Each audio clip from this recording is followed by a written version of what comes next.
Good evening, everyone. Welcome to night 2 of the Town of Fairfield 2013-2014 Joint Board of Selectmen, Board of Finance budget hearings. Would everyone please rise for the Pledge of Allegiance? I'm going to ask Kristen McCarthy-Vahey, one of our selectmen, to lead us in the pledge tonight. I pledge allegiance to the flag of the United States of America and to the republic for which it stands, one nation, under God, indivisible, with liberty and justice for all. All right.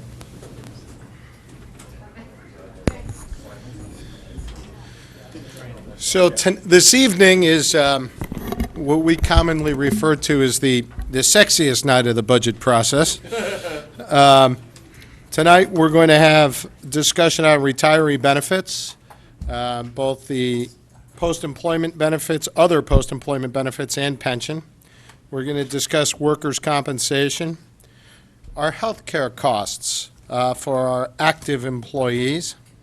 That all rolls up into, along with a couple of other items, our internal service fund discussion, a discussion of the Human Resources Department, since our Human Resources Director is here this evening. And then we'll go into executive session to discuss private executive session to discuss risk management and contingency accounts. And the reason that is those two items are legal related, both ongoing lawsuits, potential lawsuits, as well as union negotiations and the status of those. And it's we don't discuss those in a public forum given the confidential nature of those items. So we will offer public comment on these items only this evening. This is not a discussion about the budget as a whole, but on these items only if any member of the public has a comment. Do any board members have comments right now or anything? Nothing. All right, before I turn it over, I just wanted to point out that every year at around this time, Mr. Stone claims to really like me, but every year at this time he seems to send me something asking if I would sell my house. So I'm really not sure how to take that, Bob.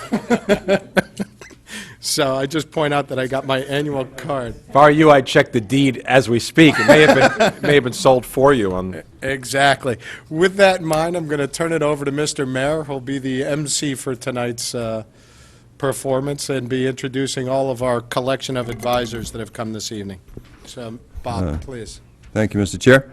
The chair just provided an excellent little summary of what we're going to do. Our first presentation is from Hooker & Holcomb. We have representing Hooker & Holcomb tonight, we have Elizabeth Cherney and Tim Ryers, both principals at the firm. There's 4 main areas that they're going to cover. They're going to go through the 2012 OPEB analysis and the funding recommendation, the January 1, 2012 draft pension plan actuarial results, including a sensitivity analysis at 7% and 6% discount rates. They're going to respond to earlier questions from this board regarding the asset liability match concept as it might relate to municipalities. It's mostly kind of something that's used in the corporate world, but I'm sure they'll talk about what's possible, what's reasonable, what's appropriate for the municipal world. And then finally, they will discuss and respond to questions about the recent retirement activity impact on the pension plan assumptions and future funding requirements of the early retirements, or not early retirements, but the multiple retirements at the fire department. So I'll turn it over with that to Ms. Cherney and Mr. Ryer. Okay. Thank you. Thank you for coming tonight. Absolutely. What we thought we'd do, you have a prepared presentation here. I'm sorry. For those of you who don't have or did not bring their copy, we do have a bound copy, which was sent out earlier.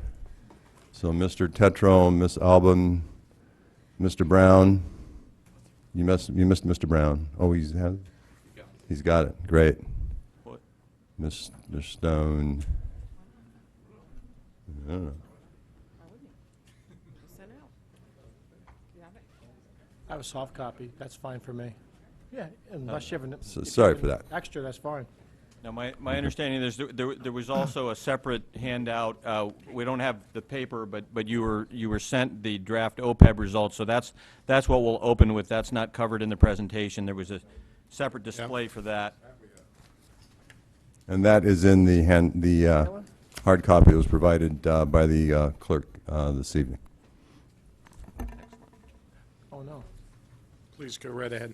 All right, perfect. So what we're looking at here is the draft results of the 2012 valuation, you know, subject to your approval, these would be the final results. You know, on the first page, you're seeing a summary of the accrued liability. We split it out, as you recall, between the town, police and fire, and the other town covered. Oh, sure. Could you just direct us to what page exactly you're on? It's marked draft. It's the first page of the draft. 3A. 3A? Yep. Okay, thank you, sorry. So you see the liabilities there split out. If you recall, the town liabilities are funded, and so a different interest rate is used to calculate those liabilities. The Board of Ed liabilities, you see there's no assets there. The assets were 10 million, so the net unfunded liability is 131 million. That's up from well, actually, the unfunded liability stayed about the same. The prior valuation showed a liability of 136 million, and that's up to 141 million. I'm going to interrupt you again. Okay. I'm terribly sorry. I don't know what page. It's not 3A, put it that way. Yeah, it's not We don't on know- here. None of us have the page you're talking about. Oh, the page, do you have a page that has $141 million OPEB liability? Excuse me, Mr. Ryer. It's in tonight's handout, number 3A. Where's tonight's handout?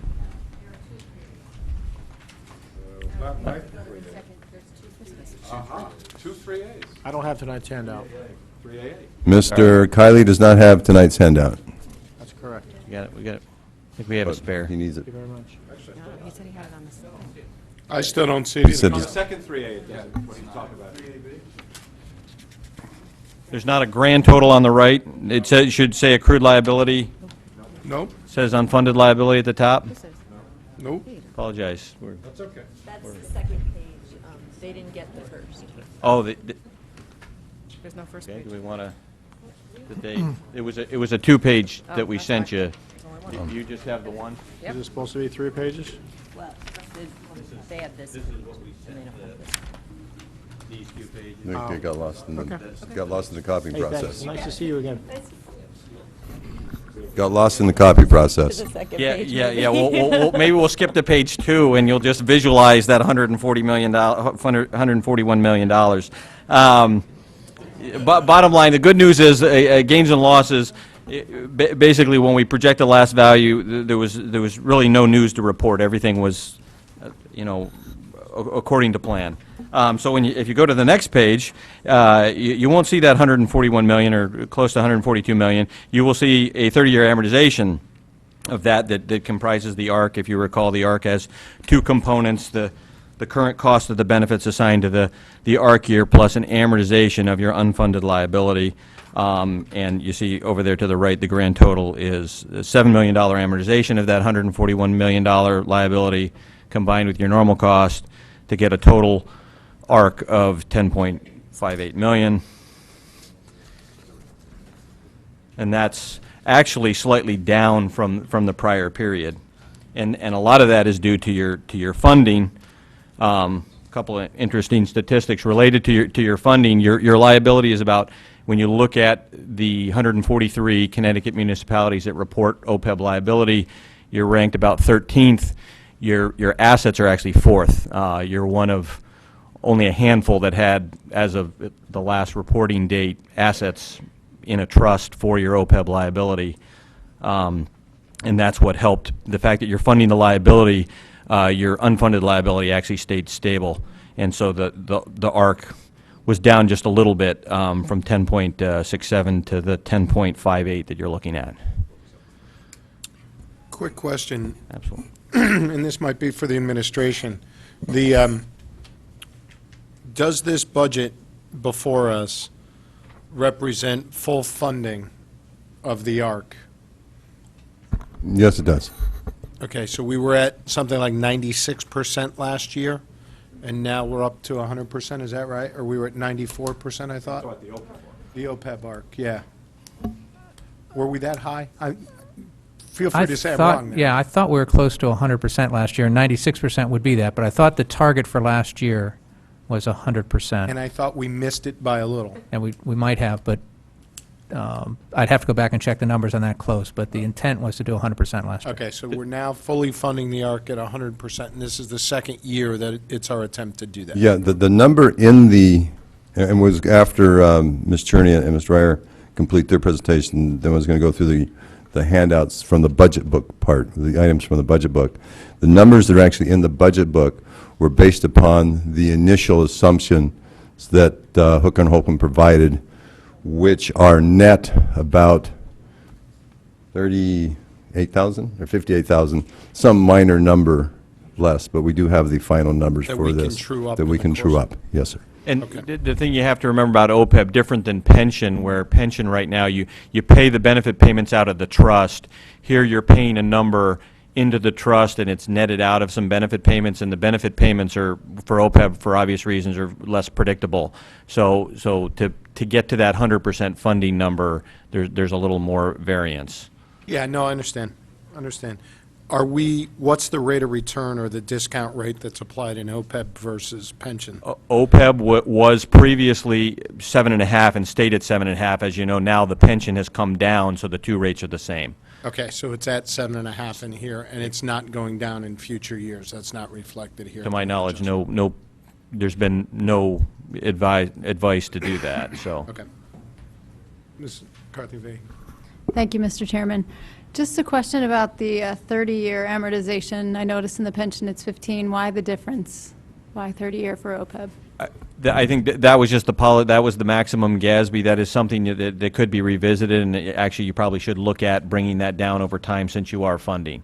I think since you were adopting a plan to phase into 100%, step one is get to 100% funding and then work the amortization down. Any other questions on this item right now?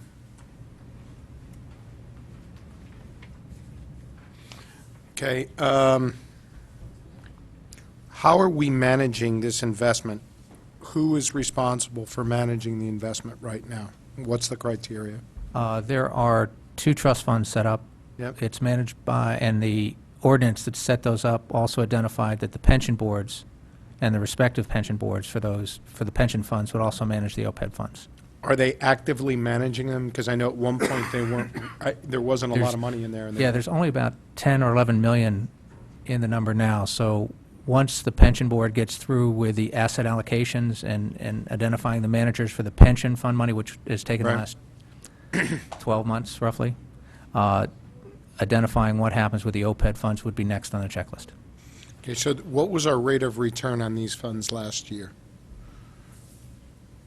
It was all in interim, medium-term fixed income, so it was minimal, like 2% or something. I don't have that off the top of my head. But that's in the, that's reported to the board quarterly with the pension plan results.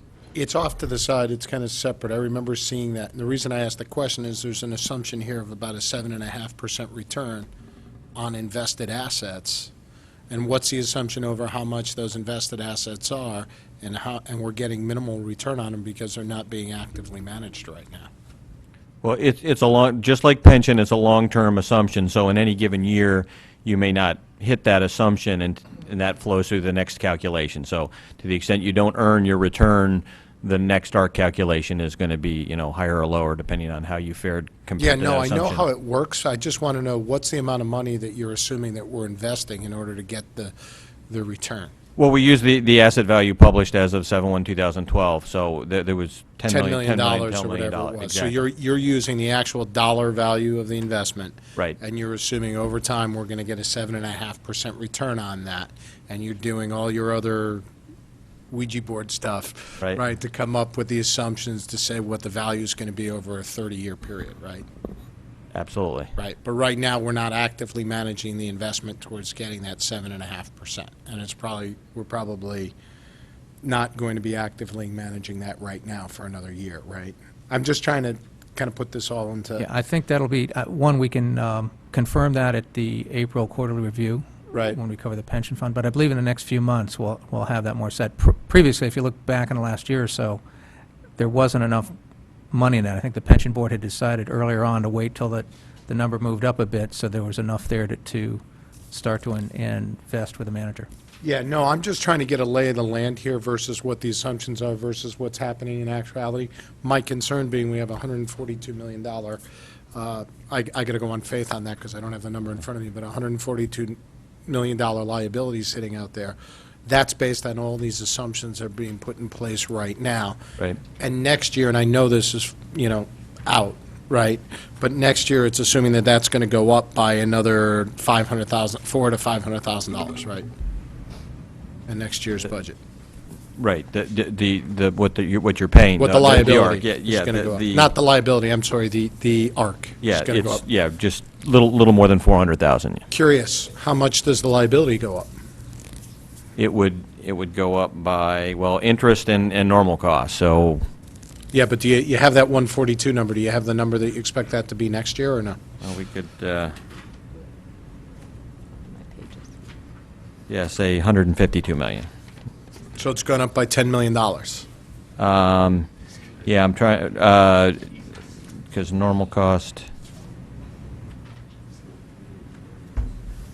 Actually, the benefit payments are a little bit more than normal cost, so maybe 148 million. So $6 million. But we value every other year, so you won't, number won't be directly calculated. What does that mean? We have an analysis like this done next year, right? The decision was made to just, you have the ability to only value the OPEB for GASB purposes every other year. Okay. And that's what's being done. We could do it every year if you'd like us to. No, I'm not, Yeah, but so next year, the ARC for this year for next year is being produced now. so you're saying that this is the number? Oh, exactly. So the numbers you're looking at there, in fact, it's on the page. The 13-14 ARC is the 10.58, and the ARC for the 14-15 year is the 11.02. Right. And those won't, just like you could do that for pension as well, and many do, and when you do an every other year cycle, you set 2 budget cycles at a time. But that means, again, it's the same assumptions that's already being used. When do we decide whether we need to change those assumptions? Is that done every 2 years, every 5 years, 6 years? Well, you just completed an experience study, so typically it's every 5 to 7 years. Right. Do we do the same experience study for OPEB that we did for pension? I mean, a lot of the assumptions link to the two, if you will, in retirement, and it's the same population, so what we studied in pension, we would use the same information for the OPEB. And so that was what we did. So you don't do as comprehensive of a study specifically on OPEB, if you will. The only exception is the TRB, the Certified Board of Ed staff, and we use TRB's assumptions for those people, because the actuaries that value the teachers statewide have a better sense of how teachers retire and die and et cetera and so forth. So those assumptions are straight out of the state report, and then all the other assumptions specific to, town of Fairfield employees are based on the assumptions developed for the pension plan. What are you seeing? We were talking earlier about the trend line. Thank you for the information, by the way. We were talking earlier about the trend line and it going up by $6 million. Is that happening all over the place? I mean, is that something that's going to continue for us? As far as the liability going up? Yeah. Well, I mean, that's the nature of the liabilities, as benefits keep, in the funding method, as the liabilities answer is increase with yes, interest, right? and, yeah, that's, Yeah. exactly. Right. Do we know what is our percentage that it's increasing each year higher than everybody else's, the same as everybody else's? I mean, it depends on your underlying level of benefits, so. I'm just asking in general. Is Yeah, I everybody mean, I else's- would say your liabilities are comparable, and, I mean, the one thing you're doing that is unique is that you're funding the liability at 100% of ARC funding, which is, there's very few municipalities that are at that level. Many are still phasing in if they're funding at all. Only of the 143 that report OPEB liability, only, again, as I said earlier, only about 30 have assets in a fund and even less of them have, are actively funding towards 100% ARC. So you're in a small group of Connecticut municipalities funding. So, If we keep- whereas the liability are growing, hopefully the assets are growing at a bigger clip, and so, which is built into the ARC calculation, so over time, you will see your funded percentage continue to grow. And is that what we're seeing, and that's what this projection is? Yep, and in fact, you were, 2% funded, back in '09, you went to the every other year val with 10, you were 4% funded, and now you're roughly 8% funded. Where will we be next year? Any idea? I would guess based on that trend, actually, you're at a higher funding level, so maybe 11% funded or better. But again, we won't actually measure it until 2014. I mean, I'm sorry. Wouldn't the answer to your question also depend on how the investments? Well, that's obvious. Absolutely. Okay. Yeah, I just wanted to know, with assuming the 7.5%, which, give or take, are we making inroads here? Are we going in the right direction as opposed to treading water or going backwards? That's what I'm trying to get I to. mean, an important point of these liabilities, though, too, are the medical costs underlying them, so, which is a very big variable if, in Well, let me this ask you a environment. question. What does this assume for Obamacare and any impact on expenses due to that? It uses a standard trend assumption of 9% graded down to 5%. So to the extent, Obamacare causes the medical trend to exceed that, then, the future liabilities will be, greater than expected. Is that what is expected or not? Do we not know how that's going to impact that? There's really, Too early? yeah, it's too early to kind of quantify it. I mean, there's specific things like the Cadillac tax that you could perhaps numerically try to quantify, but I would imagine that steps would be taken that when you get to 2018, when that comes into play, that, if it was impacting, there's things you could do to your plan to Could make that it not. impact the town? If we get out to 2018 and the law is the same and you have premiums that are high enough to be impacted by that excise tax, then yeah, there would be excise taxes that the town would owe. So the town wouldn't even just be on the hook for paying the insurance, they'd be on the hook for paying the excise tax for the insurance? Correct. There are a lot of questions surrounding that, too, and how that would be implemented. Yeah, There no, are. I understand. Yeah. And another point to make about the 7.5, I mean, inherent in our assumption is that the trust will become actively managed. I mean, this is a growing plan. Right. And so that is, and it's good to raise that point, and you're spot on with that, and that's something that you need to move to do in order to stay at the 7.5 assumption. Right. Thank you for that. Yep. Do we have other questions on this item? Anybody? Mr. Brockfield? Oh, Mr. Polito. No, I was. He was nodding for me to go to you. Thank you very much, sir. Good evening. Thanks for being here.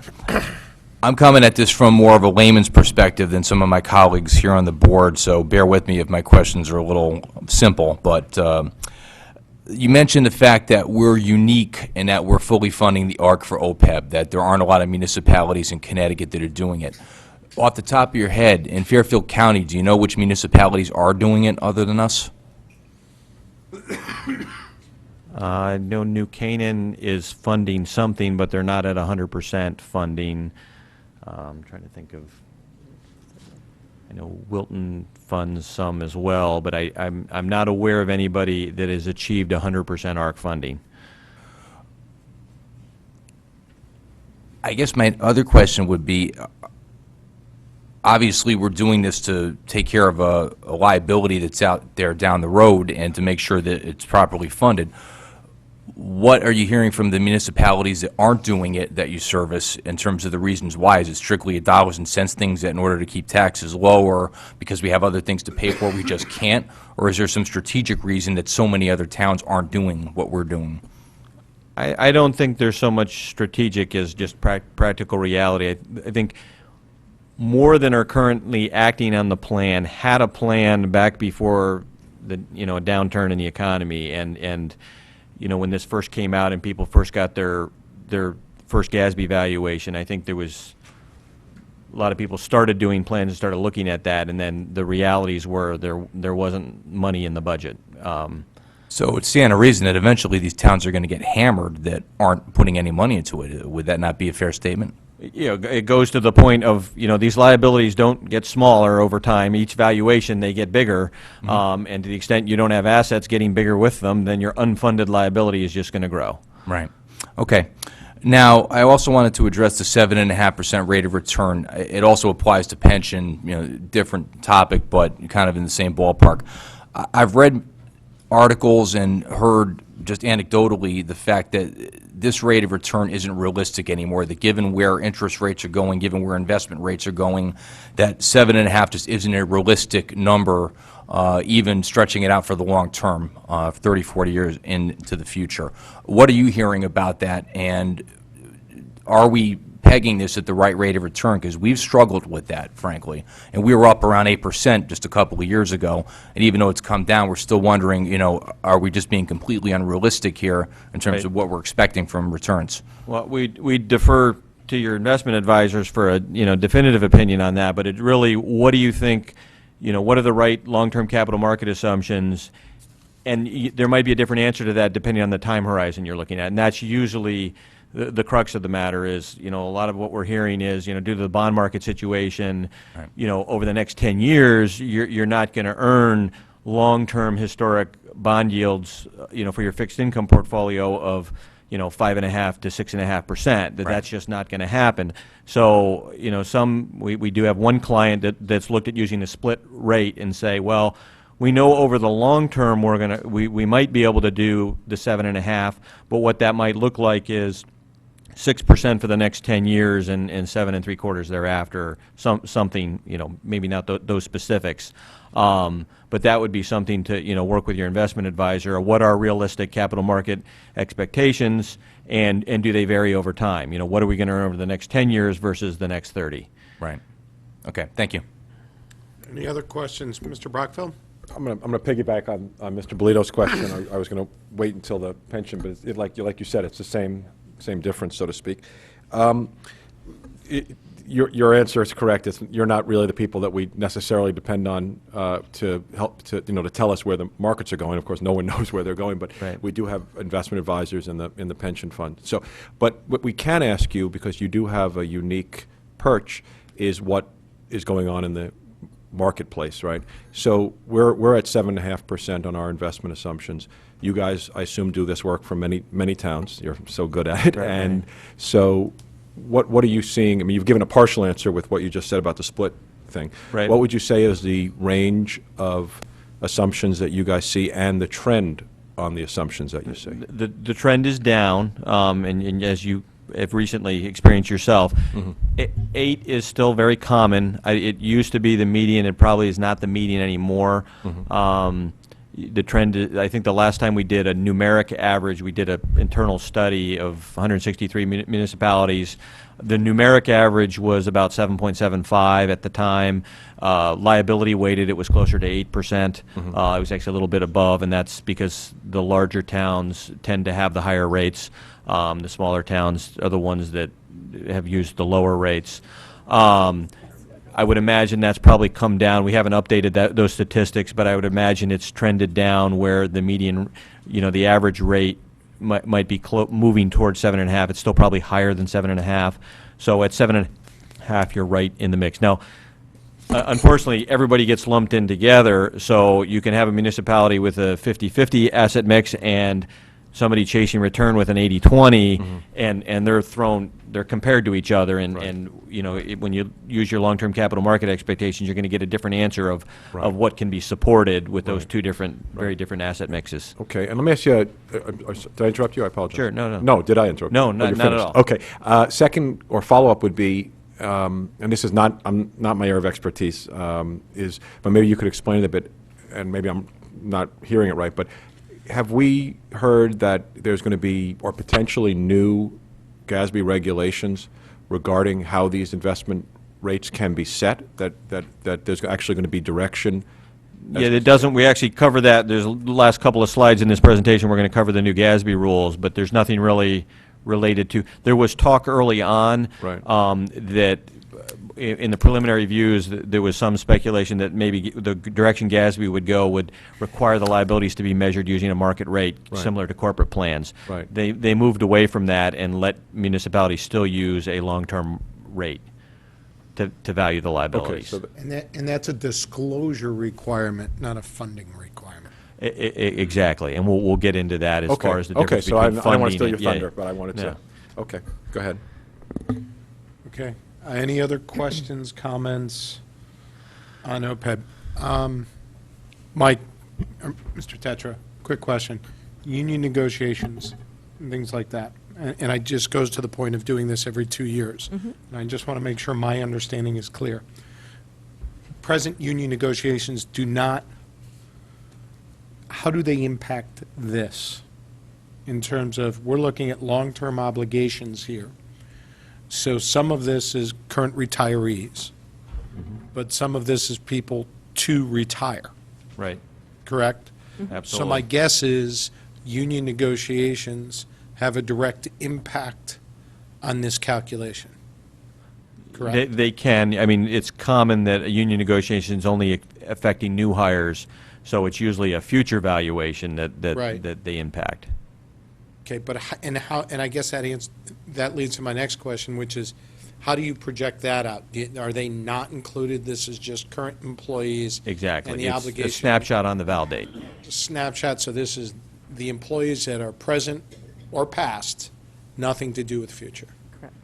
Right. That's correct. So that gets compounded to the extent that within the next few years, we hire more people and they retire in a 20-year time frame, the out years get impacted, since this is a 30-year projection. Yeah, if I, If I hire you next year, right? Yep. You're not included in the study, but you retire after 20 years of service, I've got your liability for the last 10 years of this study, right? yeah, though some of that gets into how the ARC calculation works. You have this Right. normal cost, it's usually expressed as a Right. percent of payroll, and that percent of payroll, all other things being equal, usually remains fairly constant. So, you know, as people Not dramatic retire, they don't hiring. have a normal Right. cost, but then you replace them with new hires. So it's not, so I guess to rephrase it, it's not the actual person, it's new positions. Yeah. Because normal cost covers the position, not the person. So if you Well, add there's real people in the positions- valuation, but yeah, I Yeah, mean, yeah, right. There's real people within the survey, I understand. I think, oh, sorry. Go, Mr. Tetro, and then, because I did ask you the question, my apologies, and then I'll go to Mrs. I think, McCarthy. Mr. Chair, to your point, I think as part of our process, as we resolve our contract issues, we should sit down and review any retiree impact. You can decide how that is considered in your valuation, but I think it's one of the checkpoints, we got to make sure that we update you on any changes in the retirement program, so you're aware of those and can include those. Yeah, Mrs. McCarthy, please. Thank you, Mr. Chairman. That was one of my questions, is how is the normal cost calculated? Could you just give a brief explanation of that, if it's possible to do it? briefly? yeah, I mean, you guys actually on the pension use a different method, but I always like to use the entry age, the projected unit credit method, because it's the easiest to explain. If we have a bunch of assumptions, turnover and everything, and if you take a 30-year career employee, and right now on the valuation date, if we project out their benefits to what they're going to get, termination, disability, everything, and you take the dollar value of all past and future benefits and say it's going to be $300,000, and they're going to work for you for 30 years, then that particular funding method just divides that 300,000 by 30 years and attributes $10,000 to every year. If they've worked 20 years, then $200,000 of that liability would be past service liability or actuarial accrued liability. $10,000 is the normal cost. So that's the cost assigned to the current fiscal year. So hopefully there's $200,000 in the bank to pay for the unfunded liability, and so there would be no amortization, but then the ARC would be $10,000 plus any unfunded amount of their $200,000. Is that? Anyone else? Mr. Brown? Thank you, Mr. Chairman. Just a question, I believe this will be to Mr. Tetro, but currently with the contracts, this benefit also includes the spouse? So it's a retired, this covers the retiree and the retiree's spouse. It's possible that it could based on the individual circumstances. All right, If they're married, it would. If not, yeah. I'm sorry? If they're married at the time of retirement, it Okay, would. if they're married, if they have a spouse, okay. And what is the current, maybe it's different by contract, the current contribution for the employee into this benefit? And I'm going to defer to, is Mary here? But I believe while she's getting to the mic, it's police and fire that contribute to the OPEB trust, and it's 1.5% of their annual salary Okay. each year. Mr. Tetro is correct. Police and fire contribute 1.5% and have done since '09. In the last two contracts that were settled, ECC and nurses, they will contribute to post-retirement benefits at the same rate that they were contributing as actives when they retired.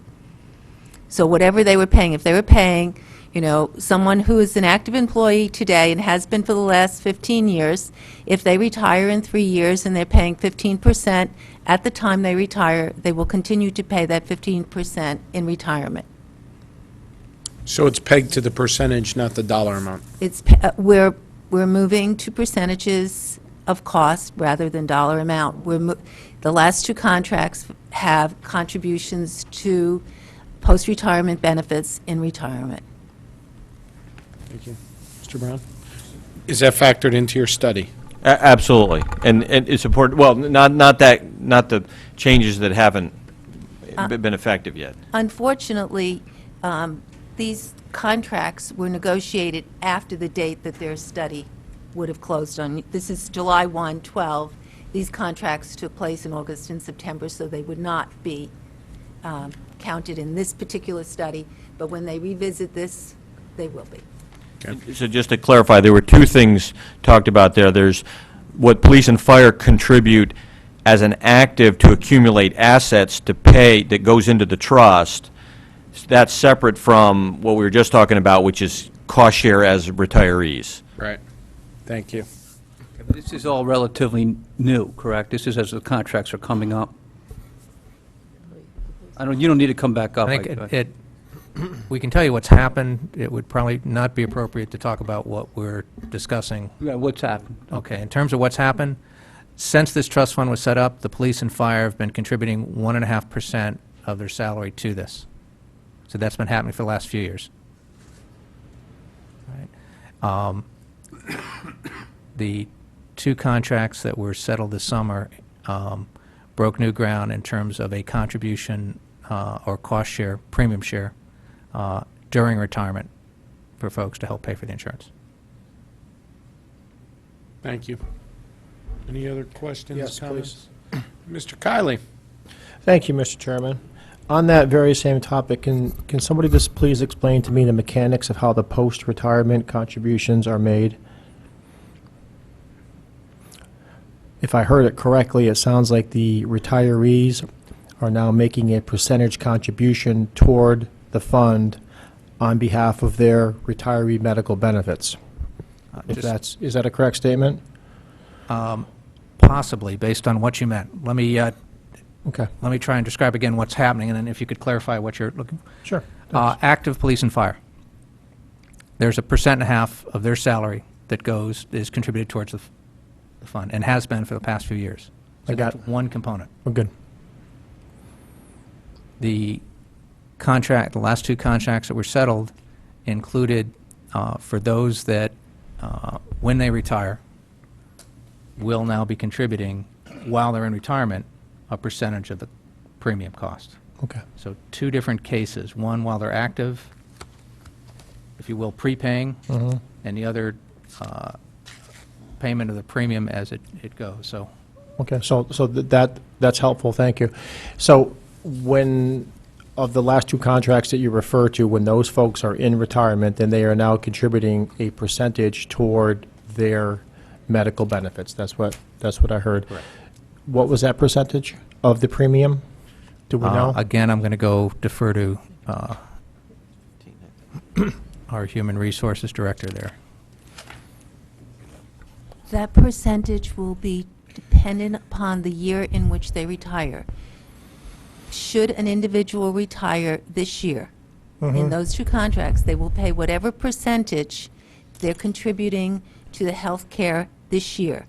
If in the next round of contract negotiations with those two unions, the cost share goes up in retirement, then they will as for actives, then retirees will pay the same percentage in retirement.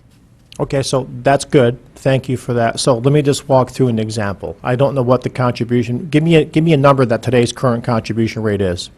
Say 12%. Okay, let's call it 10%. Let's make the math easy. And let's say that the annual premium for my family's life insurance is $20,000, just to make the math easy. Meaning I'm on the hook for $2,000. So mechanically, how does that work? Is it a check I've got to write to the town? Is it netted out somewhere? How will that happen? I have inserted in a number of these contracts and would continue to do so, that we will be able to deduct it from their pension benefit, so that when the monthly amount that they're due for pension is sent to them, this will be deducted. Some contracts have this, it's very archaic language from years ago before there was a change in what they paid, that you can deduct it from their pension. That is the easiest way. People's will take People's, or whomever we're using in 30 years from now, will be able to issue the pension check, deduct all the amounts of money, and we'll get a run on the payments. And- Because they will be different with different unions. Right, so in those cases, not putting the outliers aside or the old things aside, in that case, whatever my contribution dollar amount is based on the percentage that I'm required to pay it at, bumped up against what the premium is and all that fun stuff, that will come out of my pension check that I receive from the town. It could. Okay, And you retire next year. I hope. And your contribution is 10%. Mr. Backfield doesn't retire for 5 years, and by that time, the contract has changed, and his is 15%. So it can be Right. modified. So I will live at 10 and he will live at 15 going forward. less. Okay, thank you. Any other questions, comments, concerns on this item? Mrs. Leclerc? Okay, now I want to ask the second half of the question, and that is, where do the funds go? Do they go into the trust fund, or do they go to directly offset the premium I'm going to defer to the Chief for these Fiscal two new Officer. contracts? I'm not sure I understand the question. The 1.45%, the So excuse me, a the retiree's gonna 1.5% pay- that no, the, not the fire department, the 15, or the 12% that are coming out of the retirees, pensions, will that flow into a trust fund, or that just offsets the health insurance premium? well, since the answer is yes to both of those, because the trust fund pays the benefits. So, yeah, so it goes through the trust fund, would go through the trust fund, and then, which would then, the trust fund would then have that as an additional asset, which would So offset it the doesn't go cost. into the general fund, it That goes would not through go the- into the general fund, correct. Okay. Any other questions, comments, concerns on this item? Seeing none, we'll go right into the pension.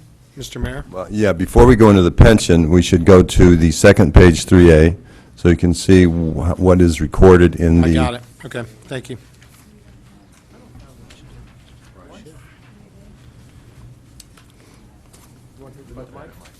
I know, I am. Yep. Is everybody ready? Can you read us the title on the top of that page, please? OPEB summary. 3A. Says 3A. OPEB summary, paren, retirees, health insurance, close paren. Kristen? Looks like this. I'll get there. There you go. Thank you. Where was? So basically, four columns, the town contribution, definition, town, general fund, water pollution control authority, police and fire. then we have the 13 budget, and then we have the fiscal 14 budget. The fiscal 14 budget, as I indicated earlier, was based upon the estimate that was produced by Hooker and Holcomb. If you want to write in next to that the revised numbers, the 4071760 is 4099522. The WPCA portion is now 330478 for a total town arc of 44300. The fire police, the 46, has become 4548.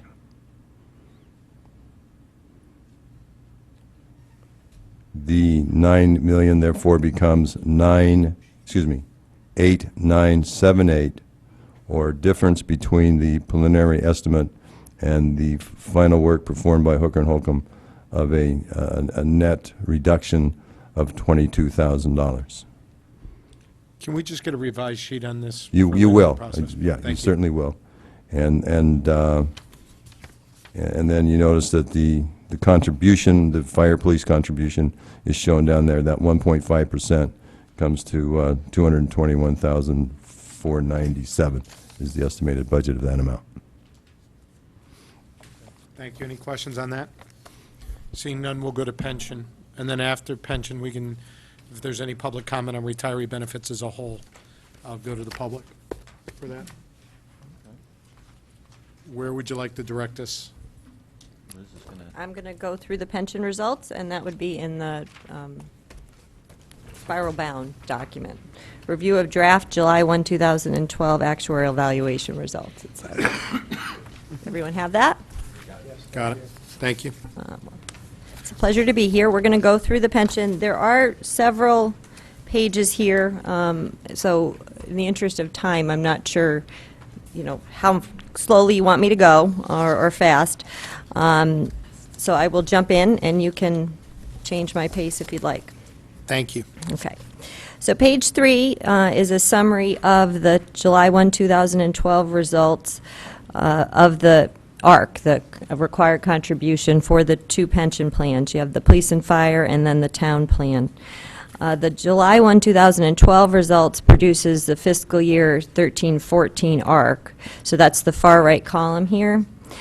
You can see that this is on page 3 again. The police and fire total contribution requirements $3.92 million. The town $4.94 million for a total of $8.86 million. That is up from the prior year, as expected and as was projected. The prior year's contribution was $4.62 million. We had given you estimates last year of what the contribution would look like. It was in the same vicinity of the $8.8 million, so this shouldn't be any real surprise to you, but we will talk about what the reasons are for the increase, and that's on page 4.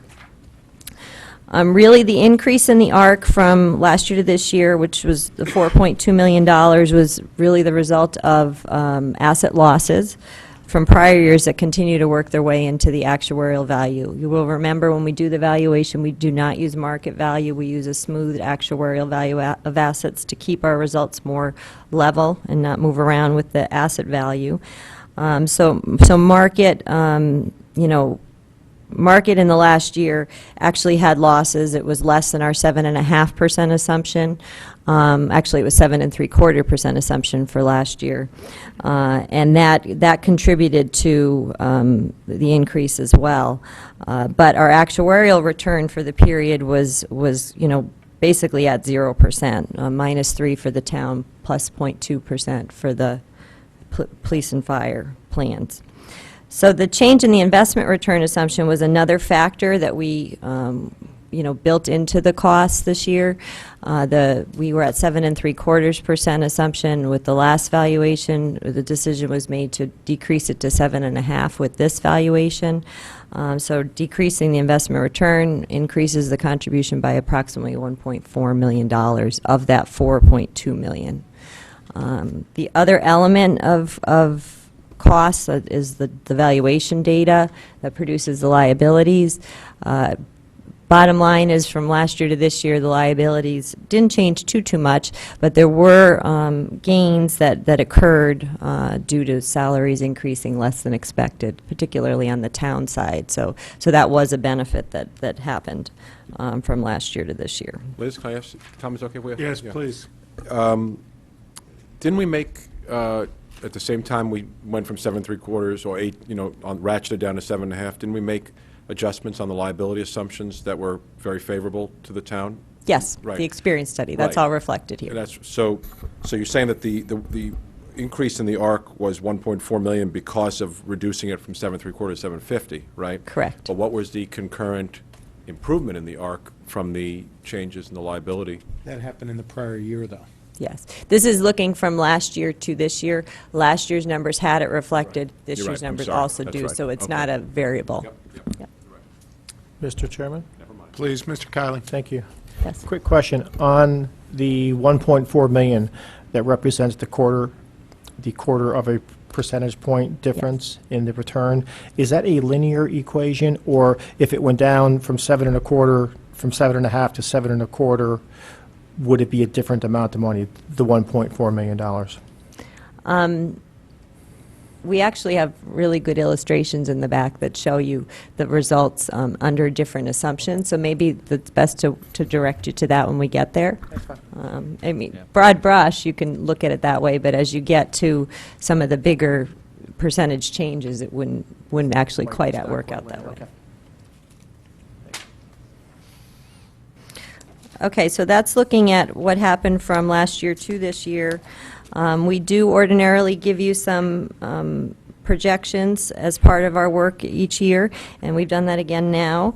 What you can see on page 5 is a chart that shows a little bit of a history and a little bit of a forward look at your liabilities versus your assets. So right in the middle is this year's results. For the police and fire plan, you can see the liability, the blue box was $161.5 million versus your actuarial value of assets of 146.6 and your market of 144.2. So there is, the chart kind of shows you, if you follow the blue versus the red line along, you can see how the funded status has changed. And the next page, on page 6, looks at specifically that, your funded ratio over time. And it has been declining, and that's largely due to the decline in the assets. Part of what's factored in this history are some of the changes in assumptions. The 11 results were under the old assumptions. The 2010 results were under the old assumptions. 2011 and on are under the new assumptions for the experience study, if you will. And also what's factored into the chart are the changes in the investment return assumption. So we have 8% in the earlier years, going down to 7.75 and then 7.5. But what you can see is, as of 2012, you were 90.7% funded for this plan, dropping below 100 really for the first time. Question, Ms. Yep. McCarthy-Vane. Yep.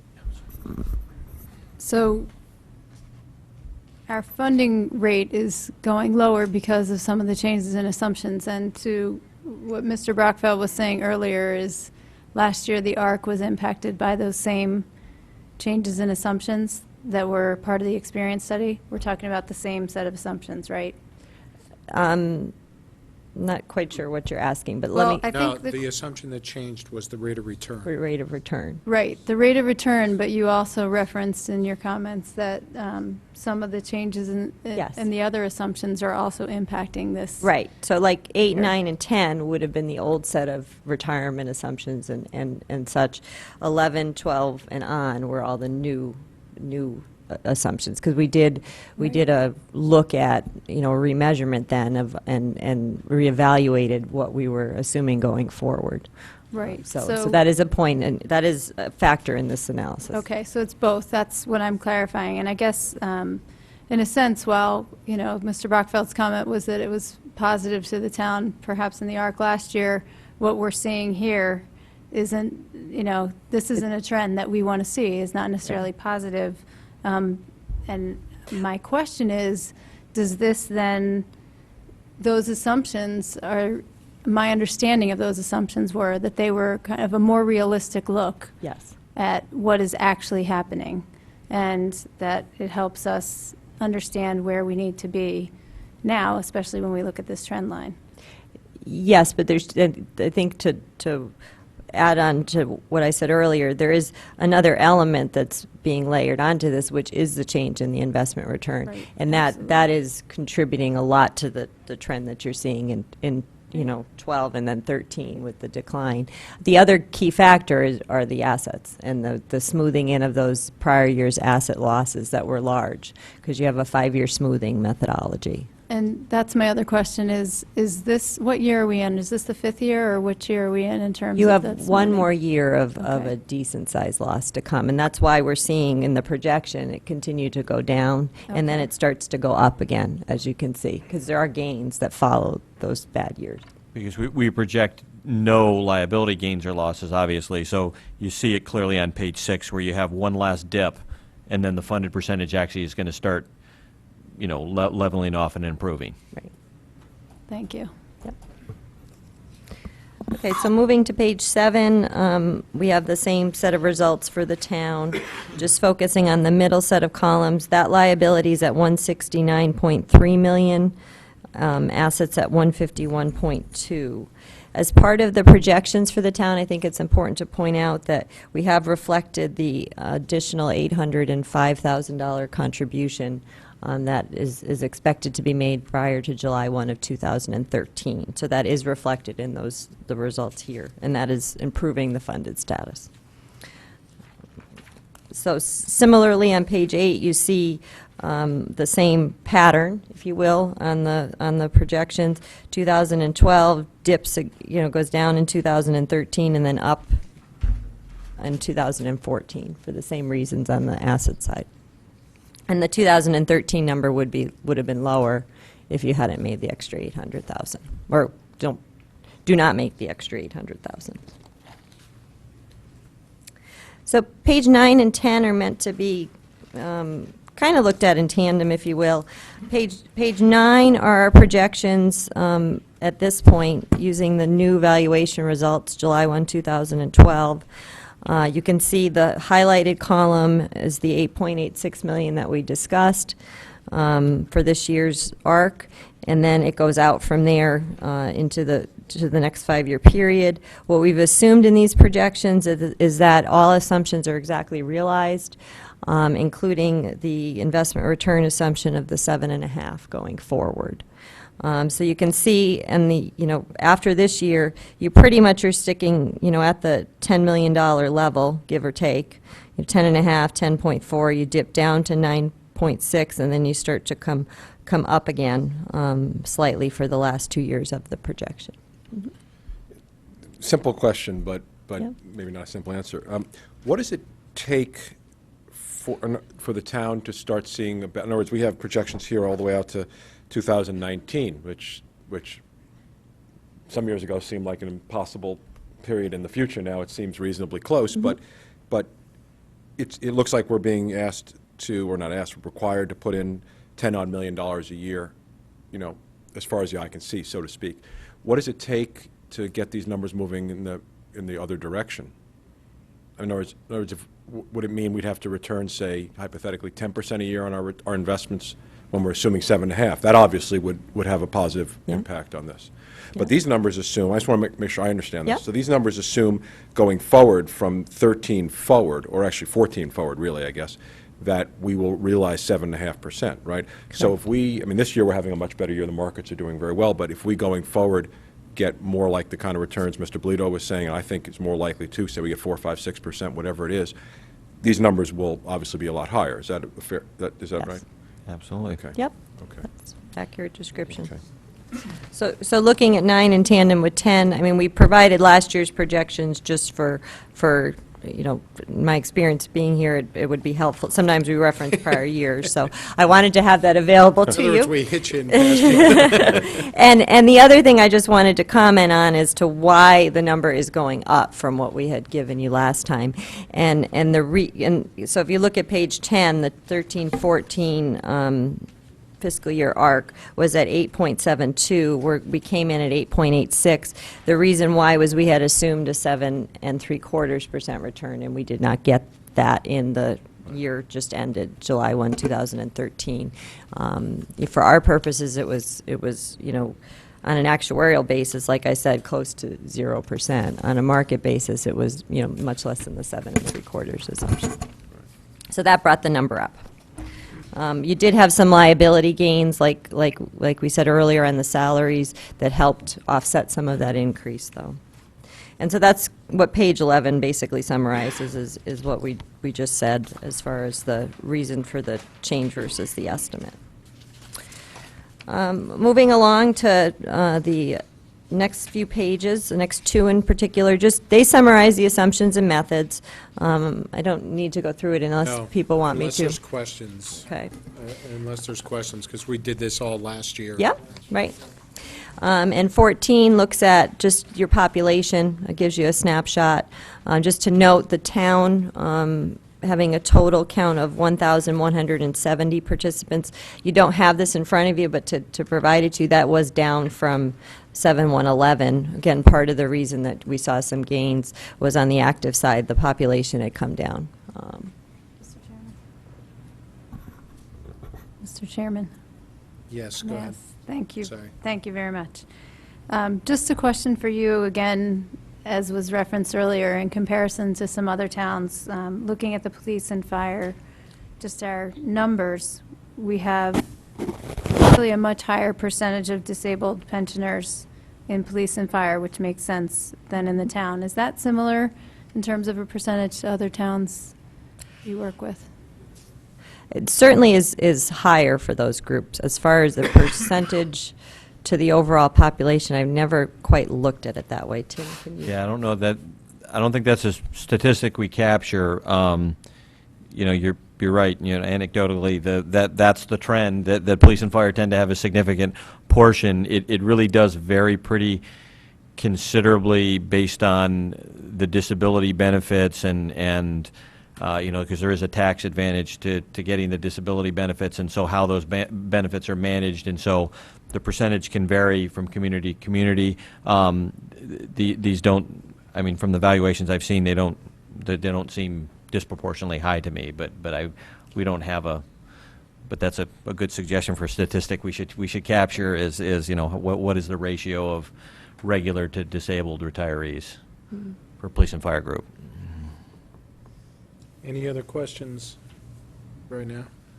Can we, I guess, turn to page 15, right? Yep, we're on to 15, which looks at some of the alternative investment return assumptions. So it Thank you gives- for this. It's only You're welcome. taken us like 4 years to get there. I was just going to say this. Well, So we I aim to appreciate please.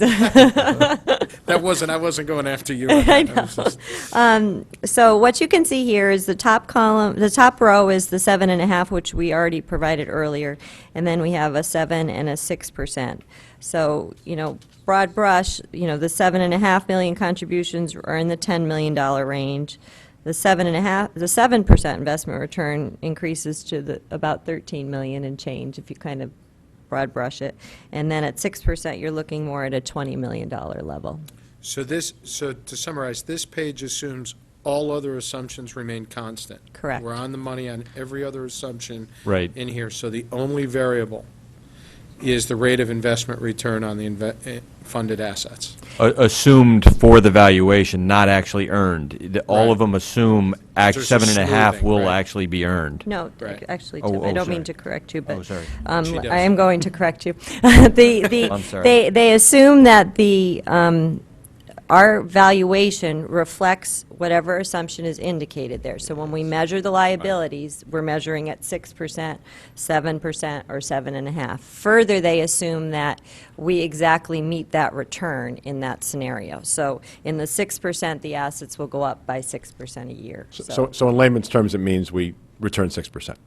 In the 6% scenario. Yes, exactly, right. And then the other one would be the Right, 7. which is what Tom was. As opposed to, you could assume 7.5 And get in the 7. liabilities, and then we reflect, oh, we didn't get 7.5, we got 6. We did not do it that way. We Right. assumed it was a tandem move. You changed your assumption, and that was what was realized.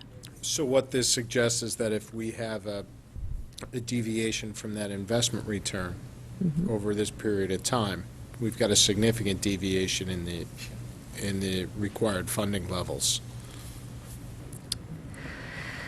I pause because I'm wondering if this gives you exactly what you're looking for. Because this is looking at also changing the way we come up with your annual required contribution each year. For example, this year we've given you an ARC of $8.86 million at a 7.5% assumption.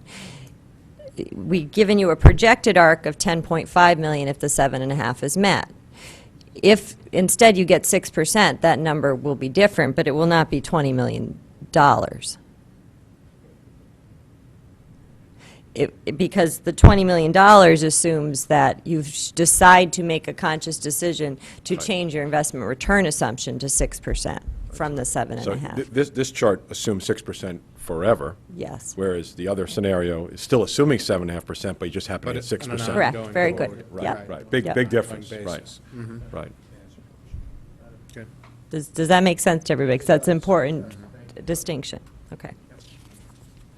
Okay, so any questions on pension numbers? Because we were going to move on to GASB and just describing the GASB Mr. Kiley. difference. Just one, and thank you for that explanation. It's almost linear, and I figured that out, so Good. thank you for that. It inches up as the numbers get larger, but it kind of makes sense. My question is, if it's possible to, if you look at the charts on pages 6 and 8, okay, where we're projecting the percentage of our contribution against the estimated liability, right?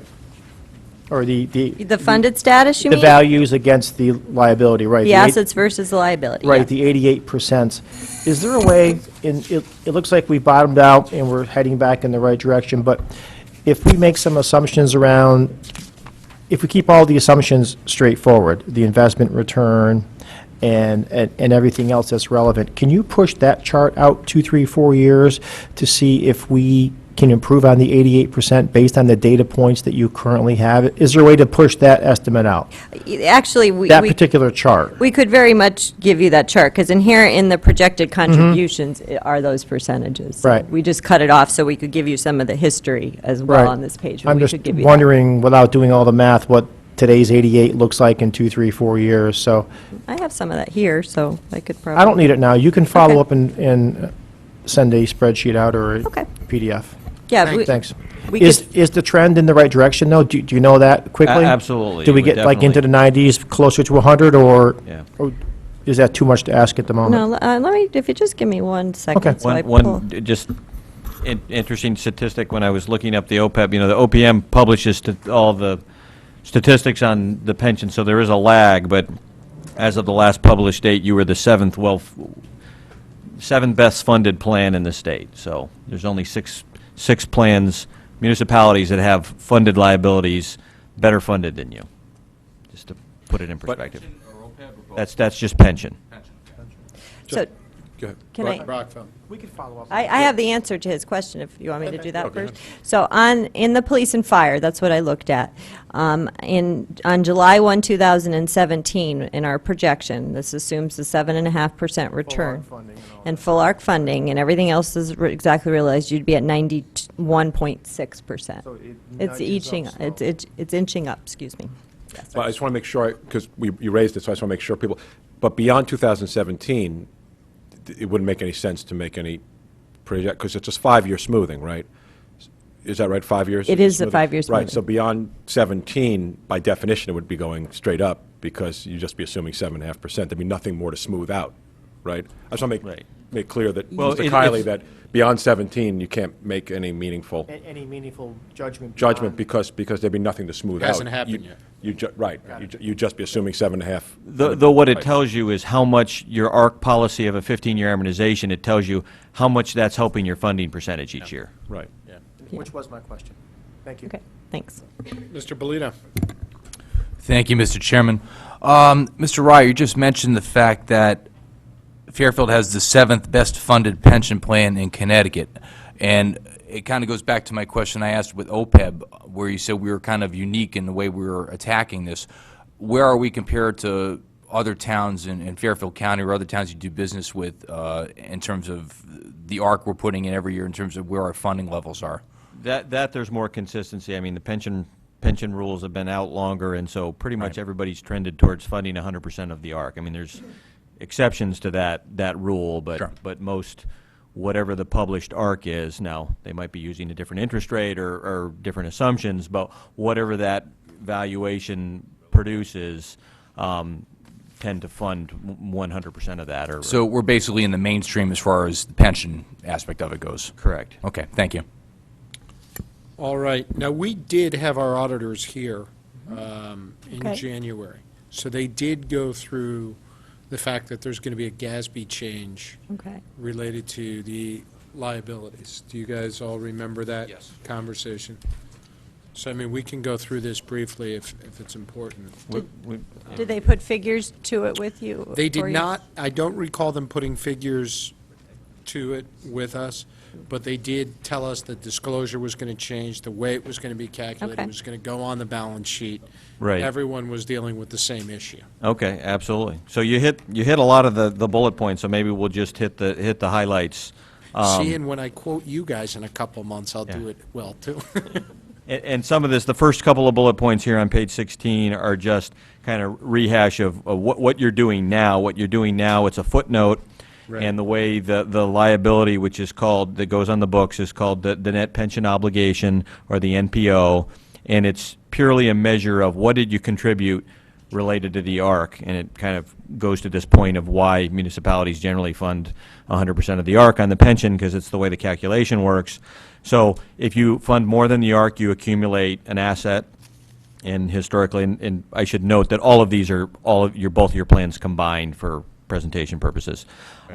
So as of June 30, 2012, you had a $3.7 million asset, which simply means that somewhere in the past, since GASB 2527 went into place, you funded more than the ARC. And you've accumulated this $3.7 million asset on the books.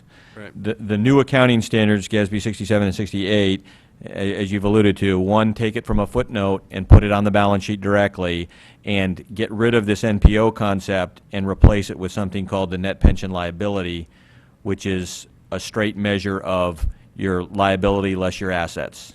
And it's a market value of assets. They didn't allow for smoothing, so that's one thing they did take away. Whereas right now, your funded percentage is measured on a smooth basis. Under this net pension liability calculation is a market value of assets.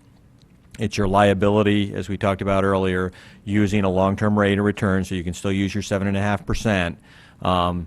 Just so happens uses the entry age, there's only one approved funding method now, which is the entry age normal method, and that's the method you use. So you see we've kind of shown what that NPL might look like for you, and you see it's a very volatile number. You know, you go back to 10, you would have had $79 million of unfunded on your books. It drops the next year to 13 and then back up to 38. So it is going to be a very volatile number on your books.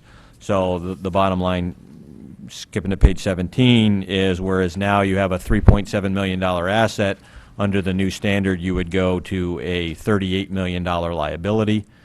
There is going to be this new pension expense calculation that will reconcile to that net pension liability, and as you can imagine, with that number jumping around, that's going to be a very volatile number. So it's not a number you would use for budget purposes, because it's not a funding number, it's an accounting expense number. So the bottom line is, funding, the ARC for funding will go away. They're replacing it with something called the ADC, or the Actuarial Determined Contribution. The good news is you can still use your ARC policy as your ADC policy, so entry age normal with 15-year amortization is still a fine contribution policy. Bottom line, for pension and for OPEB, what they're trying to do is clean up the reporting to give the readers of the financial statement a valuation as of a certain date and time, right? What their liability is versus what their Yeah, asset value a is. market basis, you know, unfunded liability on the, actually on the books. Right. And the unfunded liability being, you actually owe it, you've incurred this cost, you don't have to pay it out till the future, but this is what the net cost of it, not the net cost, but rather the net unfunded portion of it is, or funded portion if it's an asset, correct? Correct. Now, the OPEB has not yet been changed, but, you know, all expectations is that they will follow suit and eventually adopt a similar standard for OPEB. They seem to be, and this gets back, Mr. Bolito's point is valid, but they seem to be a few years behind pension. Right. Because what happened was, and one of the reasons we started as a board and as a town to start funding it, was it started to be more measured and more disclosed. And it was part of a footnote disclosure that started to get included in the financial statements within the last number of years. Right. Right, and the rating agencies and everybody else, the financial institutions and financial markets started to take stock of that because it was actually outpacing the pension liabilities, as I recall, in many towns, right? Right, absolutely. So we started to be one of the early adopters in terms of putting money away for it because we saw it as an issue. Our pensions at that point were fully funded. Our general fund was low. We were starting to get comments about OPEB. It was moving in the direction for disclosure. And as you said, the expectation is that it won't just be a footnote disclosure moving forward. It'll become part of the balance sheet at some point, much like this is, right? Absolutely. Correct. Any other questions, comments, concerns on this? Guys, I want to thank you, too, for coming out and for all your work with us over the last several years, and truly, and this was a good presentation. I think we're getting a little bit better at understanding it as well. So It's always a hopefully we're a pleasure. better audience. It's always a pleasure. Please, Mr. Brown. Just, if the town was interested, and I'm not saying it is, but if it was, you still offer redesign studies? Absolutely. Because Yes. you put in a proposal for, back in 2010, Correct. and it's still, it was 4-phase proposal, Yes. so it's done the same way? Yeah, I mean, I could relook at that, but it would, you know, it would be the same process that we would And the follow. cost that you had was between 19 and 25,000? I'm trusting you on that one. Yeah, no, that sounds right. I remember That sounds about right. Yeah. That does sound about right. You have it in front of you. 10,000. That Okay. sounds about right, yes. All right. But, Yeah, assuming nothing's changed, the fees might, you know, we might COLA adjust those a little bit, but other than that, they would be Downwards, pretty right? much the, Right, right. Our prices go down, I think, in our company would have. All right, thank you. You're welcome. I do want to go to public comment on retiree benefits as a whole, and I do mean comment. We're not going to open this up for questions of our actuaries or anything like that. That you could be here for a long period of time if we did that. The reason we spend so much time on this, I'd like to direct anybody who's got a budget book, and I'm not sure if there were handouts, on page 270 of the budget book, you can look at it and it shows the history of the retiree benefits expense to the town over the last several years. Now, you will recall for about a decade, the town, as it was funding its payment for new schools and construction projects, had suspended, they had taken a holiday of putting in the town's contribution to the pension funds. We were also, at that point, Ms. Tierney, we were well overfunded in the pension Correct. funds at that time. Yep. Okay. That's no longer the case, and this board, along with the prior administration, started adding back into those pension funds as was appropriate once we hit, I think, the 104 or the 102 level, right? Yep. I might be wrong on the number. But when we talk about budget drivers and we talk about the expense here, I just want to point out a couple of things. In fiscal year 2010, where we were making contributions just to the town side, the total cost of retiree benefits to the town was $6,227,000. In 2011, it was $8.3 million. 2012, that number went to $10.9 million. 2013, that number went to $11.9 million. And in the proposed budget before us, that number has gone to $15.3 million with funding the pension obligations and the long-term medical obligations to our retirees. Just as a data point, for entire public safety, for police and fire combined, the budget, and that also includes the emergency center and all that. The ECC? ECC, thank you. I whiffed on the acronym there. The total budget is about $34 million. The fire department budget is below. We pay less for the fire department than we pay out in this. And we pay almost exactly the same in the police department, for the entire police department, that we pay in this. So this is a big number for the town, and it's a driving force behind some of our budget increases as we fund these obligations. And that's the reason we spend so much time on it, and we do spend a lot of time on it. This isn't the only time we hear from you folks during the year. We had a presentation on this in the fall, and we're constantly monitoring this because it's become such a large position for the town, and because we've seen it coming and had to be aware of the accounting changes, the financing changes, the assumptions, and the growth and what percentage of the budget it's come over the years. And that's why it's important to us and why we've stayed focused on it for all this period of time. Mr. Tetra, from your vantage point, or any of the members of the Board of Selectmen, I don't know if you have anything to add before we go to the public, or if any other board members do. Not at this time, Tom. I think your comments were well taken. Anybody else? So with that, we'll go to the public, and I'd ask anybody who has a comment come up to the microphone. Please introduce yourself. Feel free, sir. And again, we're not going to take questions on this because we've got 12 or 13 nights of this. Thank you. David McKenzie, Merwins Lane, RTM District 3. My concern is that there seems to be a disconnect between investment performance and actuarial projections. So my question is there any attempt to have the two be in sync? We're not going to take questions. Oh, Yeah. well, should I just express my concern? Yes. Okay, two concerns.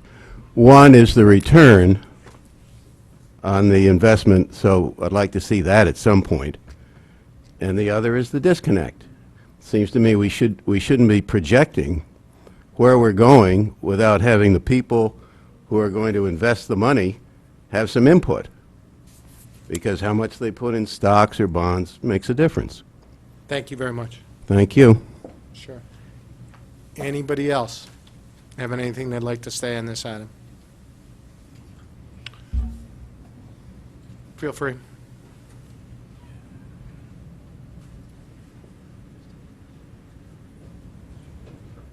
I'm Peter Osgood, 171 Old South Road, and I would just like to make a statement. I can't find anywhere in the town records whether or not we plan to get any money back from the Madoff debacle. And I would like to know about that because that has significant impact on the forward-looking pension plans of this town. Thank you, sir. Any other questions, comments on that? Comments, rather. I'm sorry. Thank you, Mr. Polito. All right. A couple items, since we're only a couple comments.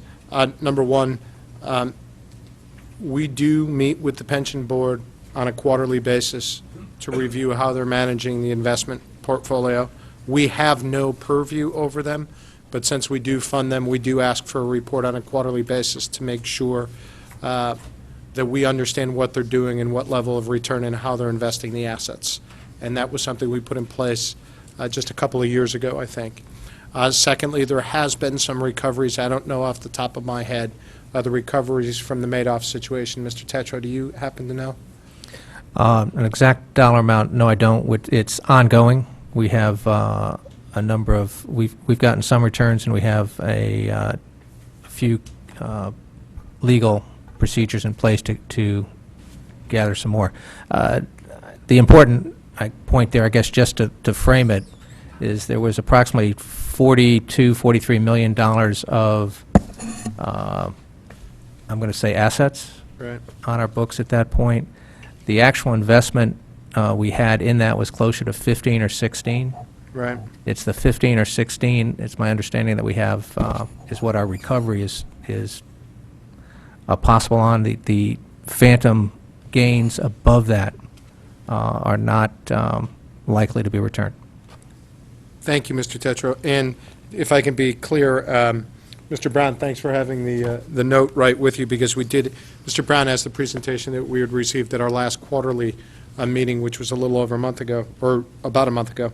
And at that time, through June 30th, 2012, the total recoveries were about $10 million. And that's public information this was offered to us. So you now have that information, sir. Okay. Yes, sir, please. Hi, I'd like to make a comment. My name's Don Burton. I'm from Southport. I think that's District 9 or 10.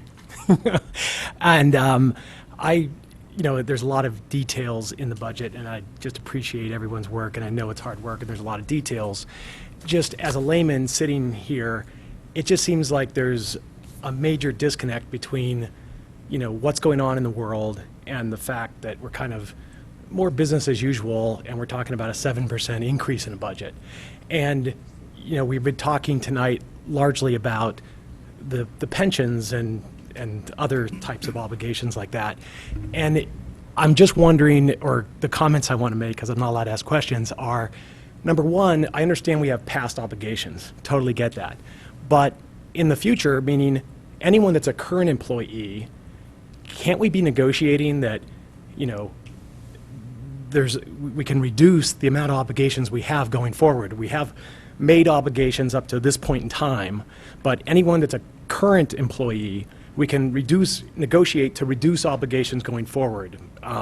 Meaning, someone that starts at 20 years old and can retire at 40 after 20 years of service and get 80% of their salary or something like that, it's a dinosaur. It's craziness. And, the real world just doesn't operate like that anymore. So I understand current obligations, but going forward with current employees and then new employees, I just think we need to be open-minded and have leadership about taking a completely different tack about these obligations. And as you outlined, we went from 6 million to 8 million to 15 million. And this is just a bomb waiting to go off, and just the severity of this crisis, being creative about how we solve this problem, just as a big picture, it's a crisis. Our taxes as household owners in this town are just crazy and going out of control. And, the value of my home goes down every year, absolutely. And there's a lot of homes on the market that people don't want to sell because no one's willing to buy them and takes on these tax obligations.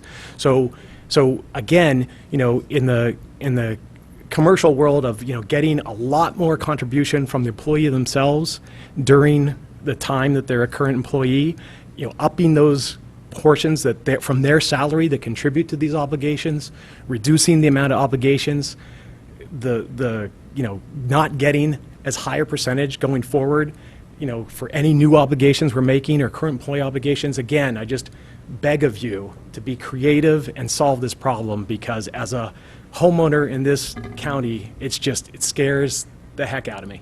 And I just anyone that can have leadership here, it just seems crazy that, I read in the paper that we're getting a 7% increase when everyone else is sequestering and reducing budgets.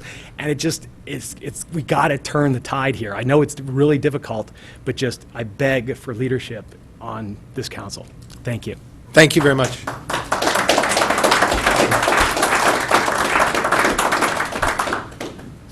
Well, that got a good response. Sir, I agree with everything you said. Just to give you some facts that will give you some context for it, however. This board, the Board of Finance, does not negotiate union contracts. We have no authority to do so.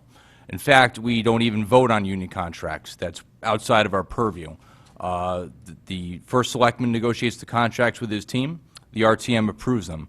We are required by state statute to fully fund those contracts, however.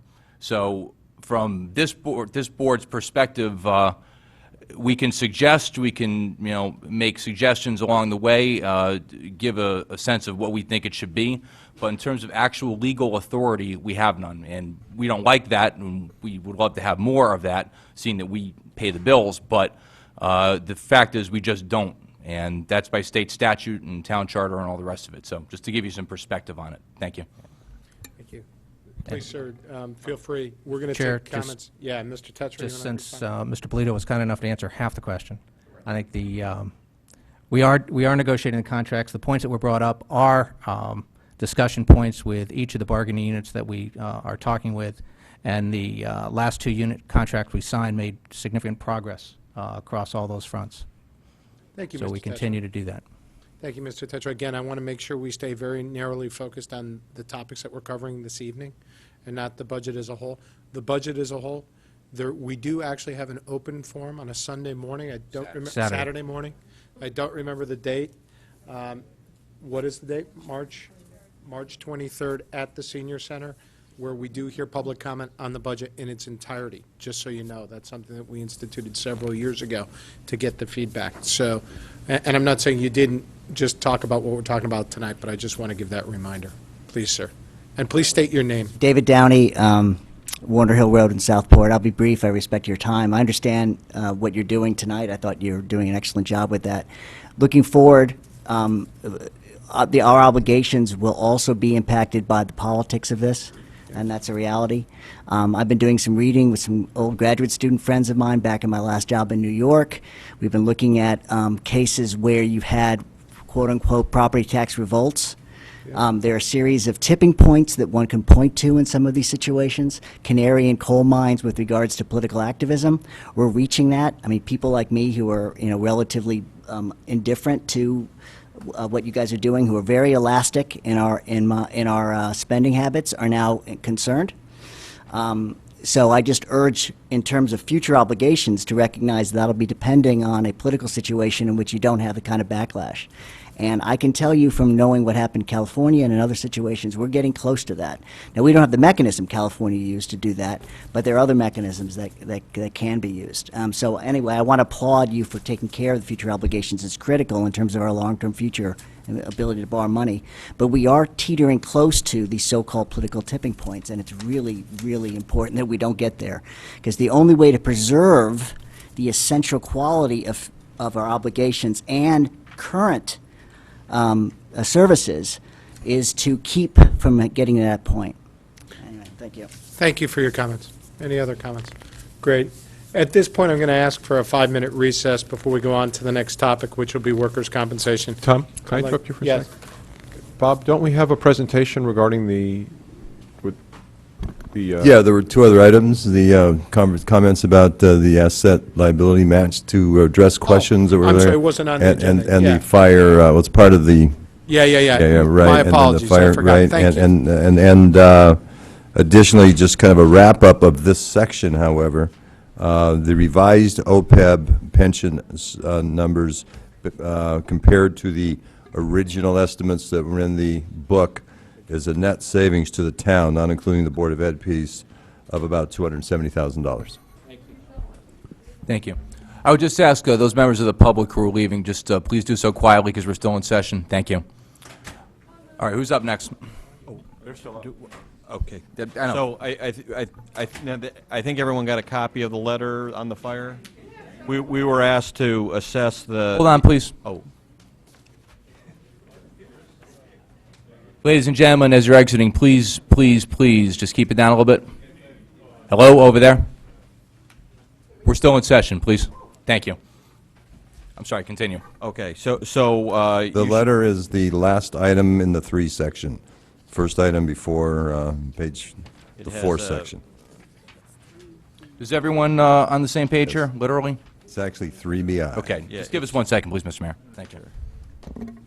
Yep. It's the 1-page Hooker and Holcomb sheet regarding the fire pension.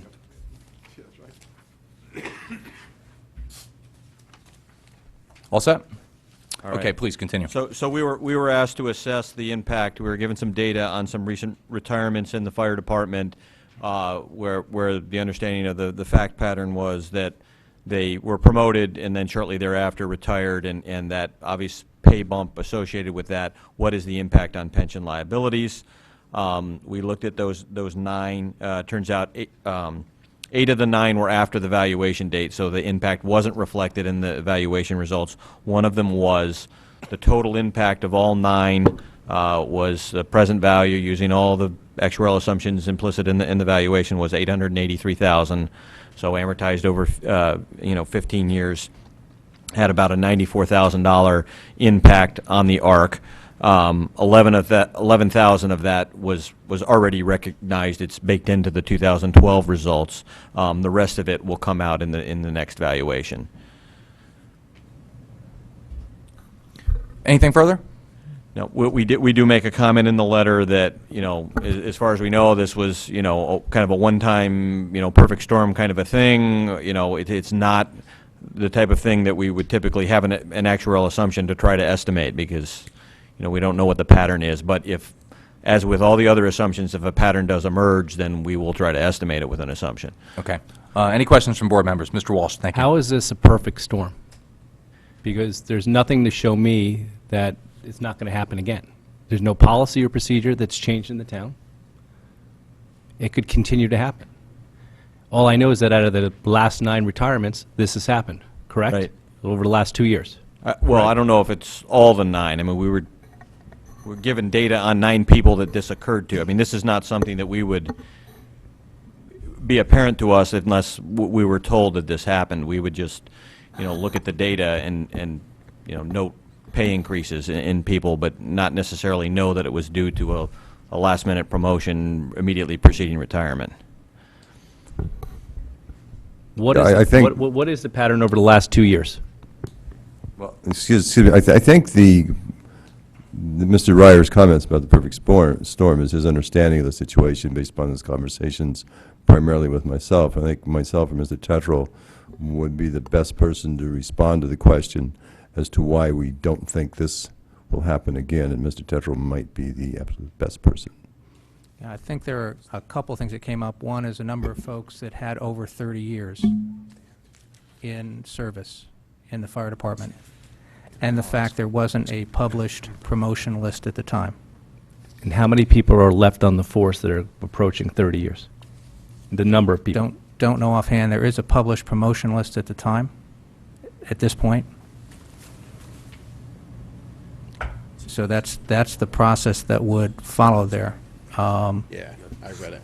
Well, I don't, guess I don't have an exact number of how many people are between, say, 25 and 30 years of service. This was a large number of people at the same time.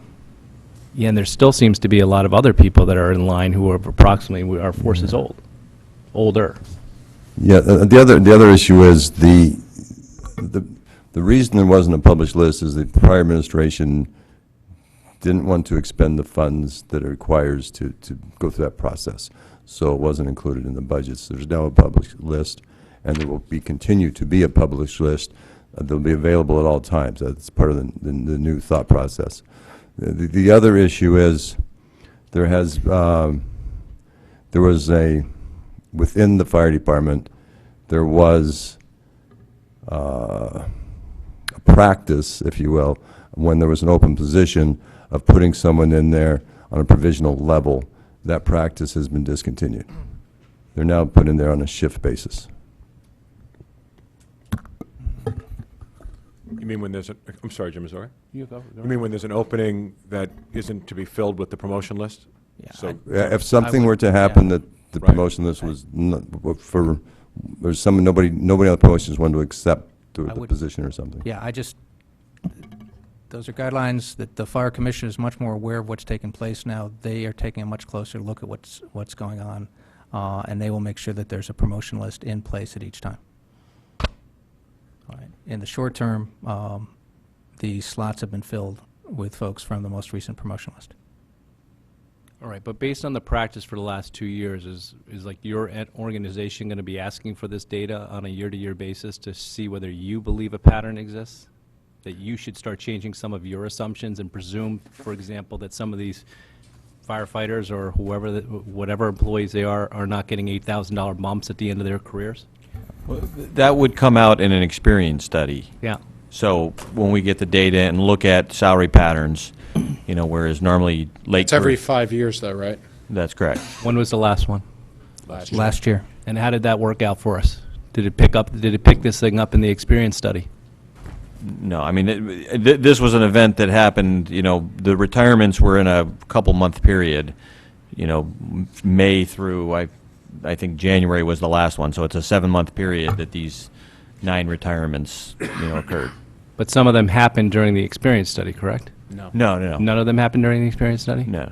The experience study was published prior, in conjunction with the 11 valuation. The 9 retirements are May 2012 through, I think January was 2013 was the last one. I thought some of them went back further than that. Am I mistaken about that? Were there? At least the data that I was provided, I don't. There may have been one that was prior to that, but that one wouldn't by itself stand out in any way as an anomaly. So out of the, Let's let Ms. Carol Merrilees, who's here. And then Mr. Tetra, you had a comment? In the time frame that you required information on the fire department, there was one person who was provisional, but he was a provisional for about 8 or 9 months. So it's not similar to the last 8 retirements, and that was in '06. He was between 9 months and 8 months in a year. Mr. Tetra, you had a comment? The simple answer to Mr. Walsh's question, since we don't have all the data, is we will make sure that our actuaries are updated with any changes like that. We believe that the policies in place, as well as ongoing negotiations with new contracts, will kind of make this, if not impossible, certainly more difficult from that standpoint. I do have one question before. Do we, and forgive me, I stepped out for a second. We were expecting a report back, I guess, in 30 days or so, and I think that time has passed now. Where does that report stand? It has. I would have to check with our town attorney, Stanton Lesser. I've asked him to work with the independent counsel on. Mr. Lesser, are you that here? is. Oh, hello. Welcome. Thought I'd come a little early. It's in the process. The independent counsel has. Stanton, I think you need to use the mic. It's in process. We don't have the results yet, but the independent counsel is working on it. Did he give you an ETA? Because it was supposed to be 30 days. I know. It's obviously not going to be 30 days, but he's got a bunch of people to interview. I think he talked to you at some point. He did. Yeah. And he's got to get people together, get them in, talk to them, and then he'll make a report. But that's in process now. It is in process, yes. Right. Any other questions? Thank you, sir. Mr. Kiley? I think Kristen was first. Oh, Thank you. Mrs. McCarthy-Vey, I didn't see it. Thank My you. apologies. Just a question. In terms of this, I think it's tied to what Mr. Walsh was talking about. And the perfect storm concept in terms of this situation, I think there are 2 pieces. There were a number of, I'll say unexpected retirements. Then we also have the bump in pay just prior to. So when I'm thinking about what we were talking about earlier in terms of contracts and the fact that cost sharing goes up, and I don't know, ages of the workforce, but perhaps we will have other folks who will retire in other unions. The difference perhaps being the pay bump. So when you look at this number that you've given us, the 883,000, how much of that, is there a way to just make it a simple percentage? I know it's never simple with you all actuaries, but how much of that is just about some additional retirements that we didn't account for in the experience study versus the pay bump? Oh, this was all, the only thing quantified by this was the pay bump. So basically, we made the assumption that these people were, potentially retiring anyway, and it's just the fact that they got a promotion, 3 days or a month prior to that their pay at the last minute was, X dollars more than it would have been otherwise. No other contract has this provisional clause in it. No other contract with any other union has any provision that would permit Yeah, but I don't think a that's raise what like Mrs. that. McCarthy's Ms. McCarthy Vahey's point was she was She- talking about the timing of the retirements and so many retirements as opposed to just the amounts, correct? Well, actually, both. My point was the perfect storm has a lot to do, and in fact, this entire number has everything to do with that, the pay bumps is what I'm hearing. Right, and what you want to know is what the impact is of the other side of it, which is, are we having more retirements than what were forecast in the original model? Yeah, and that, I think, over time, that will come out in the experience study. That part, they'll be able to capture. I think I'm just kind of, Mr. Walsh was making me think about this and just making sure that we clarify. The only problem with that is that's going to come out Right, 4 years hence. absolutely. Right. Every year, we work together to come up with their evaluation where we provide them with the age, sex, years of service of every single employee. They have every contract. They know what the raises are, and they know what the provisions for retirement are. If I may follow up just Please. with one comment, and this is something I mentioned earlier. This conversation and some of the earlier conversations would lead me to again reiterate, you mentioned earlier that the pension board meets with you. Actually, the pension board reports here. I really think it would be great if the pension board and this board could sit down together at some point with you to have some of these conversations so that everyone is on the same page. I think this conversation illustrates that to me as well. Thank you. Mr. Kiley, you had some comments? Thank you, Mr. Chairman. I have a question for Mr. Mayor. A couple moments ago, you mentioned, as, if I heard you correctly, one of the reasons that we have this issue, this problem, this pension matter, is because the previous administration did not choose to fund the promotions list testing process. That's what I was informed by the police chief. Okay? Excuse me, fire chief. So here's my question. Apologies, Ms. McNair. What is the cost, what is the estimated ballpark cost for that testing process? We just had one done, so there must be a figure out there somewhere. I'm thinking it's like, the whole process, like $20,000. Yeah, I was guessing 15, 20K. So here's my question. I find it troubling that this is used as an excuse for this problem.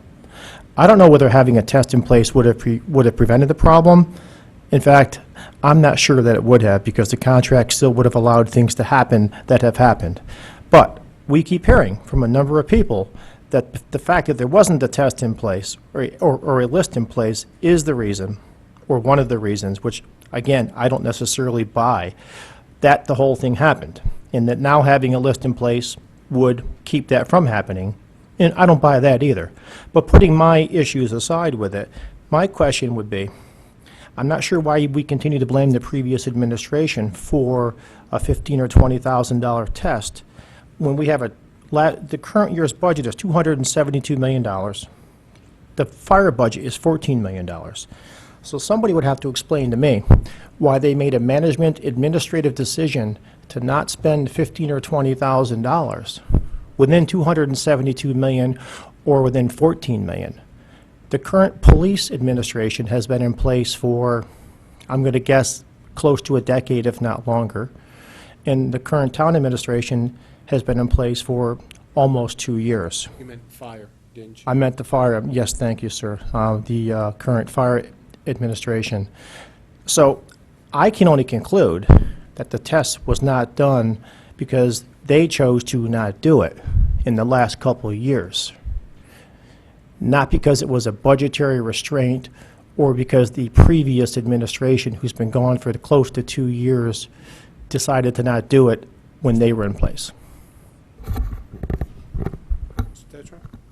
Mr. Chair, assuming that you want to go through all this, simply put, Mr. Kiley, if you read the union contract, the organization that controls testing is the Fire Commission. All right, the Fire Commission did not come and request it. In fact, it's a contractual obligation, if you read the contract. So it's not a question of the administration approving or not approving. It would get done as soon as the Fire Commission requested it get done. It was scheduled initially for October, if I remember correctly, but I can get back to you with the exact dates on that. Or perhaps, if you wish to talk to the chair of the Fire Commission, he can step you through what their process was. And that's a fair point, and thank you for that clarification. And that may shed some light on whose exact, not decision, but decision/recommendation it might have been to have a testing process in place. I get that, I respect that response. I still am troubled that the CFO of the town is in a public meeting making a comment that he made previously about the previous administration not funding a test causing the issue. I'm sorry, that, I'm just, like I said, quoting what I was told by the fire chief. I'm sure this all will come out in the evaluation that the attorney is holding. We look forward to seeing that report, and I'd ask that it be done as soon as possible, because I thought we were at 30 days from it. I do want to move on. Mr. Walsh, do you have a one comment? Yeah, so Bob, are you saying that the previous administration told the Fire Commission not to do the experience study? Or not to do the testing? Like I said, Ms. Wallace, I'm only quoting Chief Fellner.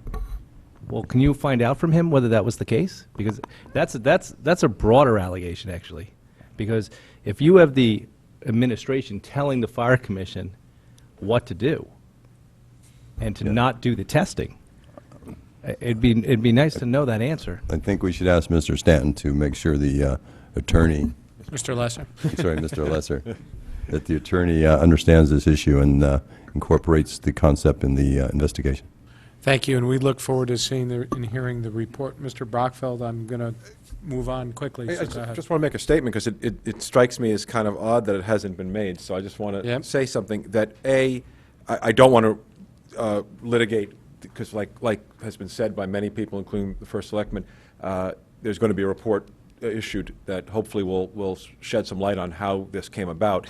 Although I'm with Mr. Kiley that at least in a couple of the instances, I don't think it really mattered regarding lists and so forth. I think there was some intent.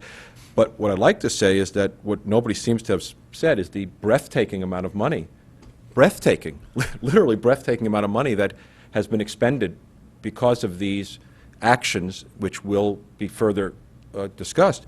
And I personally think that while I'm not blaming you guys at all, you did what you're supposed to. The 883 almost certainly is underplaying the cost, because that's assuming a 7.5% investment return. And I don't think anybody at this table believes that we're going to earn 7.5% a year going forward. I don't know a person in this room who wouldn't give their right arm to be guaranteed 7.5% on their investments, personal investments going forward. So, I mean, I don't have a calculator, but the number's most likely in excess of $1 million when it's all said and done, which, you know, that's adding something like $100,000 a year to the expense of the town. So I just want to circle it back, Tom, to numbers, because I thought we were getting a little off tack with the litigation issue. But I think everybody should know that whatever happened, it's just shockingly costly for just a handful of people to have thrown this kind of expense on the town, the citizens' budget. And a lot of people left who were concerned about our taxes, but this is a big number. Not a huge number, you know, in the context of a $300 million budget, but it's not nothing.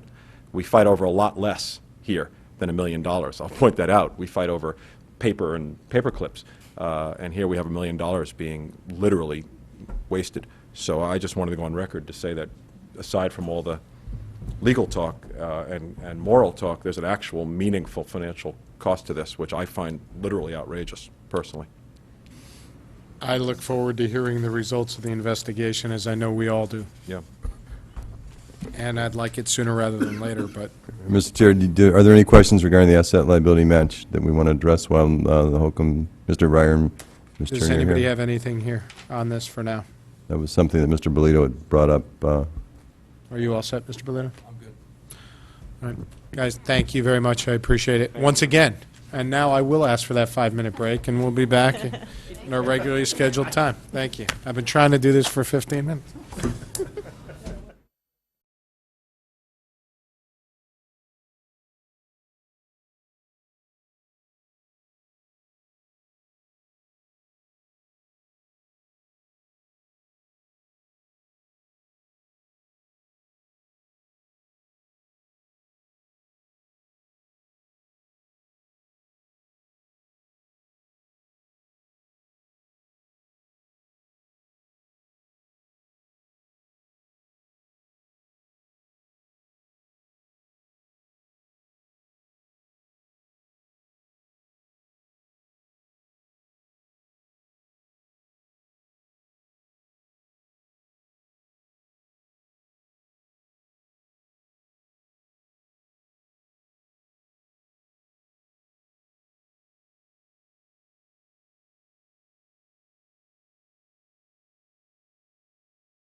could, I think we're getting a little specific here on the case and the individual. I understand the need for Mr. Walsh's questions. I'm not trying to cut, but it just, a lot of details here might tie it back to the actual person. I just would be concerned Yeah, about that. just be careful in the answers. You can make your comment. The Mr. reason I'm asking in depth, Mr. Tetro, is because you and your administration told us the last time we asked about this, that we'd get more information this night about this. And we asked them to be fully prepared to discuss this matter. And now all of a sudden we're asking about it, and now you seem to want to cut that questioning short. I don't mean to change your I don't know whether we get question. it better. I would have What liked he's to have saying asked is for be it the ca- last time. Yeah, what he's saying is be careful because it's unique to a specific There's a certain amount of privacy here that we owe the former employee about this. That's all, Jim. I'm not trying to change the process of your question, just some of the medical It was more the answer than it was the attributes question, I might think. be able to identify the person, since it's a small town and a small employee base, that's all. All right, I'm not trying to get into the in-depth about it. didn't- I'm you- more trying to figure out how we think we have someone monitoring it, and how do we prevent having to find a $900,000 surprise that we then basically have to take against surplus when we had done a lot of work improving our internal service fund, and $900,000 went down the drain because of this claim this year, this past year. Yeah, my point was just about the medical attributes. Now, I'm not asking about the medical attributes. I understand it was The a conversation serious started going, that's why I apologize for interrupting. I didn't mean to change Mm-hmm. your question. I didn't think you wanted the medical items. I thought you wanted the process stuff, which I think is what you're Okay, going. unfortunately, I think some of the medical attributes do give you the answer you want. Maybe another time or later tonight, you can ask her that question in private session. To speak to some of your concerns, though, the laws regarding excess and the state's requirements with that have changed significantly. I want to say, I don't have the exact date on me, but I think it was somewhere near the 90s, it became mandatory to have stop loss, and stop loss, it became mandatory to provide statutory coverage. That wasn't the case back in 1982. It was relatively infrequent, to be honest with you, back in 1982 for municipalities to carry any stop loss whatsoever. I don't think that's the point, though. I think the point is not so much whether they were appropriately insured at the time or not. You can say, as you earlier said, without Right. getting into specific, circumstances changed, and maybe that outlives it. The question becomes, when was the moment that we knew we had the problem? How was it communicated, and how was it reflected in your numbers on an annual basis? Do you see what I'm saying? I do, yep. You got, and I'm not accusatory, no, I'm saying that's you guys okay. were our agent in monitoring this and working with the administration. When did we first realize there was a problem? What was the depth of the problem? How was that in the couple $1 million that we Right. were asked to reserve on it? Right. That's I mean, more the that, question. it really became, we really became aware that this was going to be a significant issue, late 2010, early 2011, that in fact, according to the estimates that we were seeing on these files, we were going to pierce the end of your coverage. So we became aware of that, and we had hoped at that point that you had a second layer or a second tier. So unfortunately, the contracts made with those are town contracts, and we were not the broker of your policies. So we couldn't be sure that you didn't have that coverage. When we became aware that, according to what we were seeing in the history on this particular claim financially, that it was very likely we were going to pierce the top level of your coverage or the extent of your coverage, we began to have those conversations, and that led us to securing a life care plan to be able to financially forecast this more accurately and plan for it. And when they became aware that there was an issue, they started researching it on the state to see if they could find anything there. We had to go back to people who were here in 1982 who might lead us to, and we looked in files, we called former employees, we pursued every avenue. Eileen called, discovered who the brokers were, tried to find, we called brokers the individuals who might have placed the policies were no longer living, and it was months in trying to find out whether or not there was anything else that was available.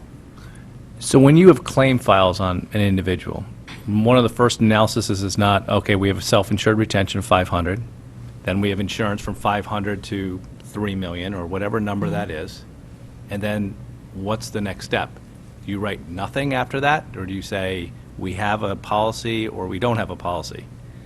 Because obviously no one did that, correct? Well, You're having to do a lot of research back to the 80s on something.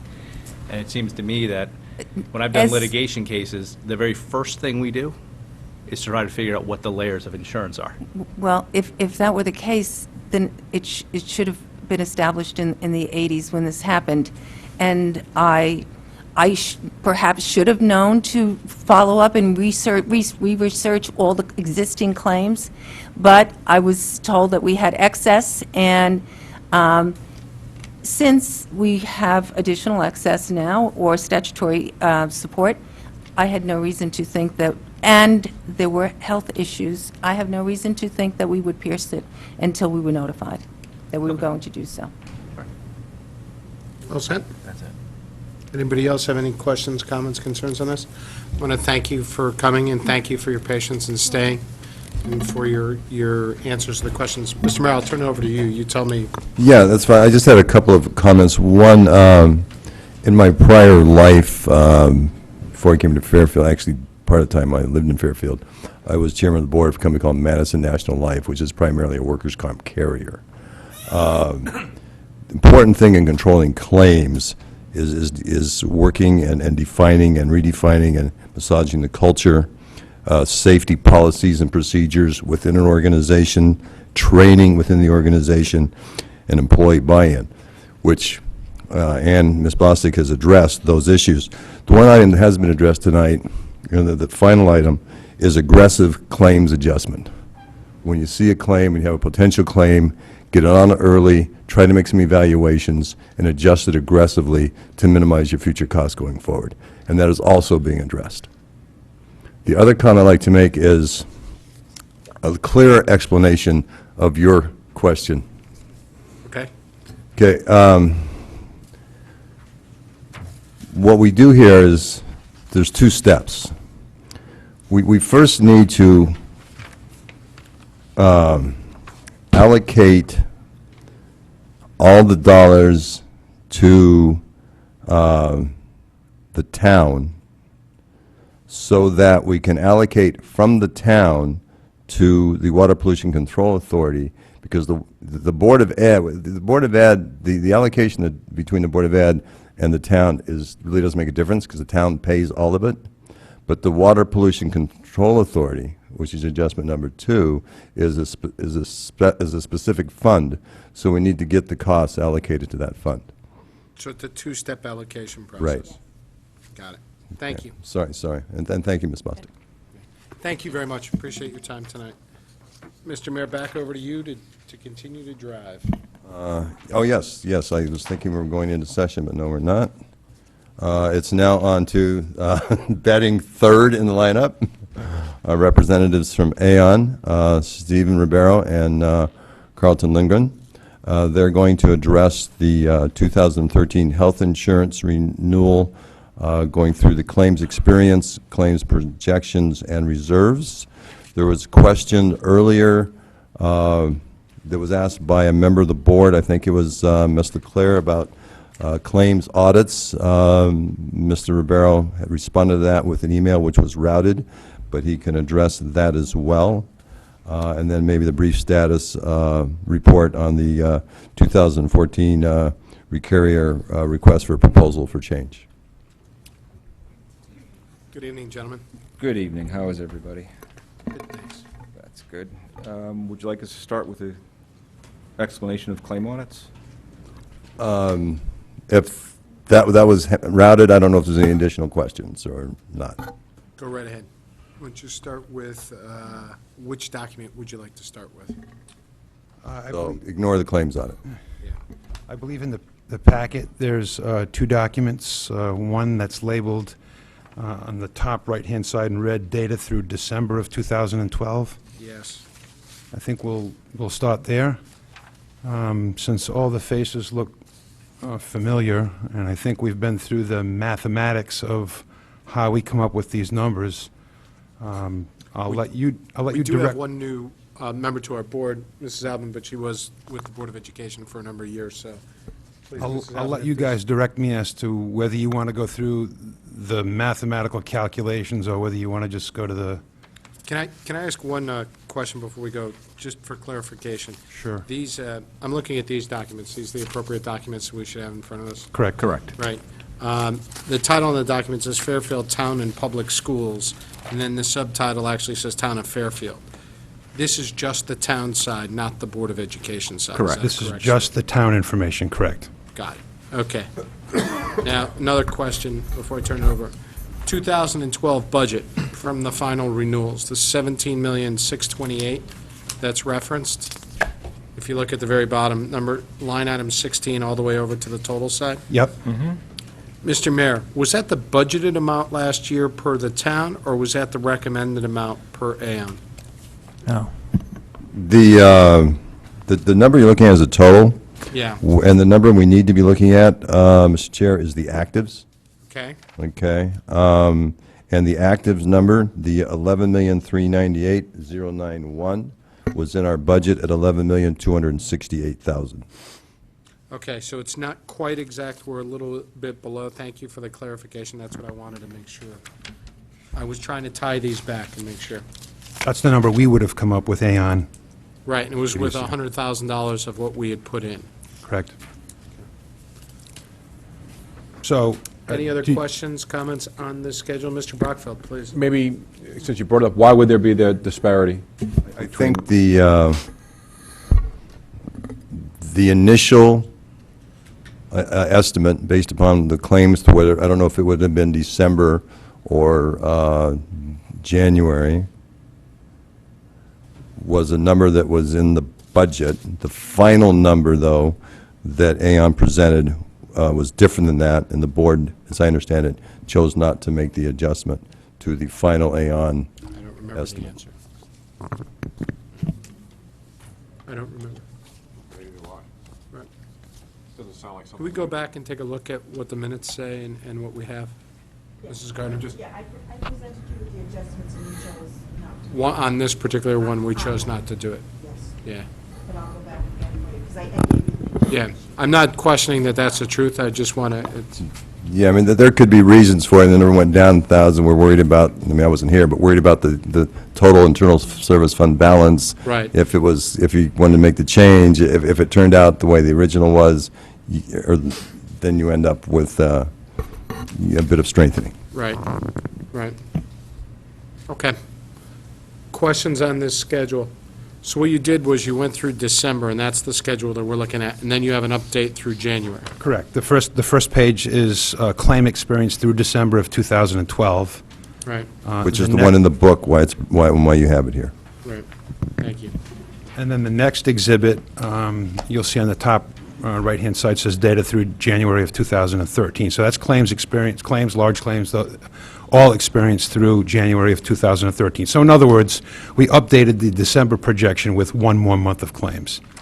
The projection went from 11,382,000 to 11,083,000. So it went down by approximately, what's that? Almost, a little over 300,000. And what's the number in our budget book? That's exactly what I was going to ask.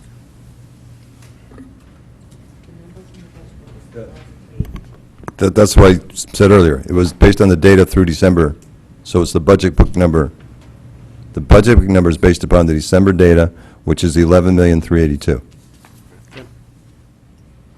And just one other further clarification to Mr. Flynn's. In a meeting with Aon a week or two ago, we discussed the difference, that there is a difference, both Board of Ed side and on the town side, between this line that's the final renewal number versus the budget book, and we agreed in the future we were going to change that to be properly labeled, so so it's thoroughly understood. Thank you.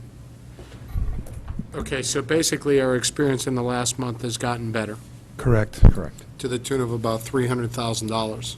Right. Will we have this for the February timeframe by the time, in a week, 2 weeks? The prior month's experience is usually ready by the middle of the next month. So by February, March March 15th, we would have, give or take a few days, depending on when Anthem provides the information, we would have the ability to update this. Can we make sure we get that information so that we have that before we have to make final decisions? Yeah, that's the plan. Thanks. Mr. Brockville? Thanks. This is an extremely complex area and not my expertise, so I apologize. I think we may have gone through some of this in the past, but I just want to ask it again. I guess I'm just a little confused and concerned about how a one-month experience on a relatively small group of employees can have that much of an, I mean, maybe, could you give us I know it's a hard question, but a 1 or 2 paragraph explanation as to how that works through to have almost a 2.5% reduction in the estimate for next year, Sure. based on something that happened in 1 month of this year? I mean, I just Right. don't get it. A few people don't get a cold. It's more of a, it's twofold, really, the reason why the increase can go up or down more than you would think it can in a particular month. When we update, we always use a rolling 12 months of paid claims. So when you add a month, you're also subtracting a month. Right. So it's not necessarily just how much the new claims are in excess of the average of the last 12. You're also removing from the calculation that you used in the last month, Right. in this case, January of 2012. So if you put in a good month and take out a bad month, it almost like doubles the effect, quite frankly. Right. Let me interrupt you. Okay, so And in yeah. addition to that, Good. instead of, now that your experience period is closer to the projection period, the period that you're trying to project to, you have to take those old claims and trend them for less time than you did in the prior calculation. So in this instance, instead of... So weighted average is kind of what you're saying? Well, I mean, if you take this claim experience and project it out to here, Yeah. and then you have an additional month and still projecting to the same period, you're projecting your claims forward for less time. Right. Less trend, in other words, less medical inflation applied to that old claim experience. Right. On top of the fact that we put in a good month and took out a bad month. So it's more than just the effect of you had a good month. You had a good month, and you're trending a smaller base a shorter period of time. I mean, And yeah. one last thing, too. I'm Sure. sorry. No, I'm no, sorry, please, but please. you're right, I'm it is kind of fascinated, yeah. complicated. The claims in excess of the individual stop-loss limit, which Anthem provides gross claims to us, and then we have to take out any individual in that 12-month period that had claims in excess of your stop-loss point, which is $150,000. Through December, there was $718,000 in excess during that 12-month period, and through January, there was $771. So you picked up another $52,000 Right. in claims that were forgiven because they're paid by the stop-loss vendor. Right. Let me ask another question, if I may. And I appreciate that. It makes some sense. So are you basically saying, with some fancy calculations applied, that the projection going forward is based simply on a rolling the most recent 12 months experience? Correct. And that's the standard way it's done in the industry, and that's the best? It's the standard way it's done in the industry for a group this size. If you were not completely credible on your own, Right. and a group of about 430 medical lives is 100% credible, if you had less than that, if you were a group of 200, Right. we may use 24 months of claim experience, Right. or we may use 12 months of your own experience, and then add to that through weighted credibilities. It gets a little bit complicated, but Right. a manual rate, if you will, what a group, an average group, your age. Well, that's how I would expect it to be done in the first place.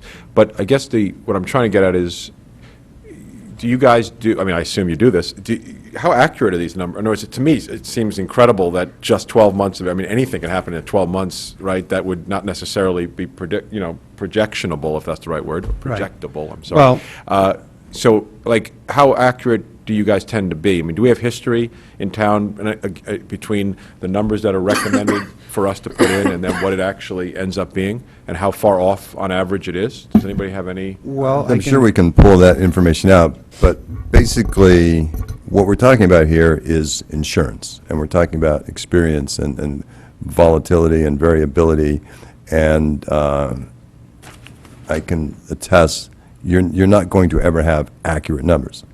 No, I understand You're not that, gonna- it's always going to be, and in one case, you might have a reasonable period of time where you're right on, another time you're going to have, you're going to be below, and then all of a sudden you're going to be above.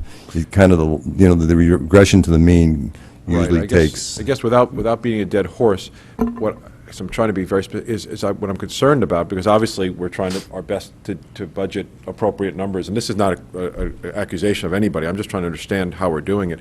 Is that what I'm just concerned about is I see a very large change, and I understand what you explained. I understand all the math, or I think I do, but it's just a very large change in a number based on 1 month of I mean, I can think of a million reasons why a month might be a lighter month, right? I mean, you could have a snowstorm, for example, and people who are sick don't get a chance to get out, and therefore the bills don't register in that month, and then all of a sudden the next month, twice as many people end up in the doctor because they put off going, you know what I'm trying to say? I mean, I it know just exactly strikes what me. you're trying to say. Right, it strikes me Yeah. as such a extremely random way, and so I guess what I'm asking to final is, why would you not, you were saying if the group was a little smaller, for example, you might use 24 months, or if the group was even smaller, you might use 24 months of us plus 24 months of a cohort that looks like us, right, or something like that. Manual Why rate, wouldn't we yeah. just do stuff like that Because anyway? you'd end up with a 9% increase every single year.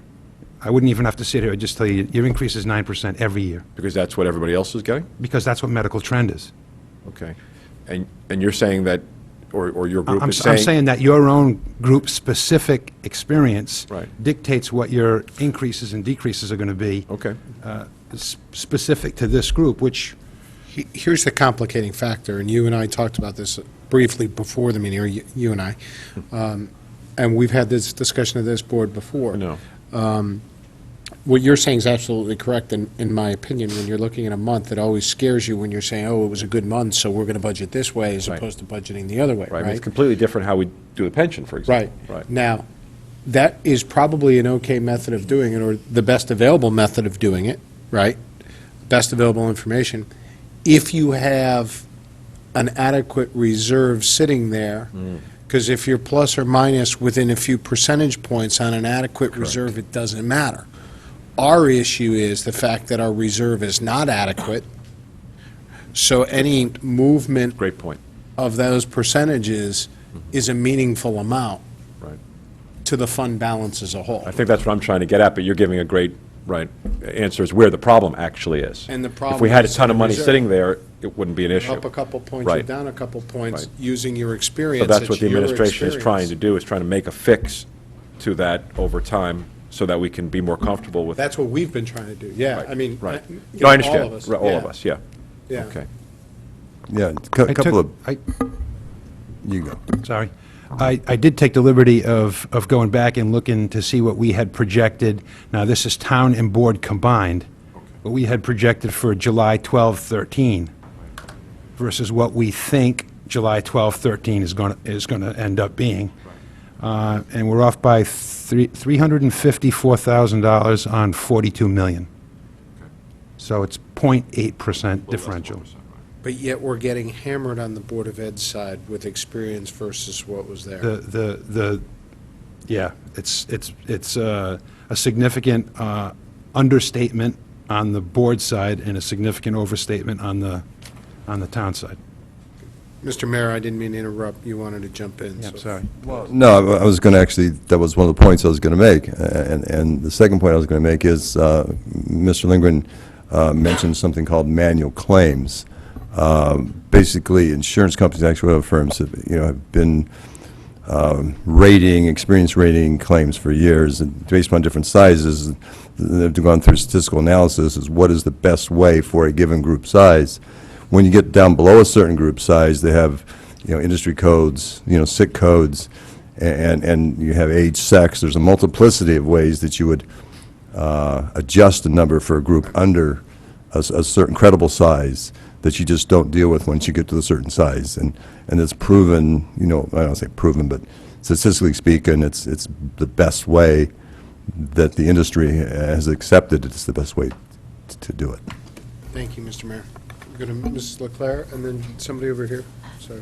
Do the amount of claims change with the season? Like, is there a seasonality to it? Like, Well, depending on the client, there can be seasonality, and the town, not so much, the Board of Ed, yes, because of the teachers and summertime and so forth. But because we use a rolling 12 months of experience, you always get that seasonality at some point during that 12-month period.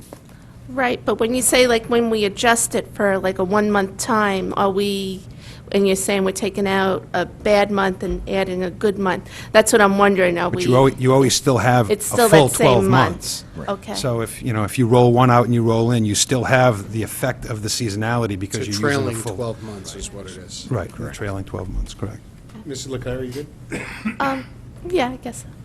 Feel free, do you have another one? No, I think they answered both of them in Okay. Mr. Brown? Thank you. Something you brought up earlier, Mr. Chairman, and that is the new health care law, Obamacare. Yep. How does that affect our numbers this year and going forward? It costs you more. How much more, do you know? I do know, actually. Because the whole point of that law, I thought, was to lower costs, wasn't it? Overall costs, it lowers. not short-term. Theoretically, it lowers overall costs, not necessarily your cost. Everyone else's cost. Who's overall cost? Everyone seems to be saying this, so other people's costs. I'd like to see the person who benefited. But go ahead, tell. We can How show you much? about 40 million people who benefit, but if you look at line 14 on the, well, I guess, are you looking at the December or January? You got one you want us to. Same place. It's the same number on both, so you can look at either one, actually. On line 14, you'll see an ACA reinsurance fee of $84,000. It's under the medical. Yep. That is a fee charged to the healthcare vendor, actually, by the government, and they pass the fee on to you.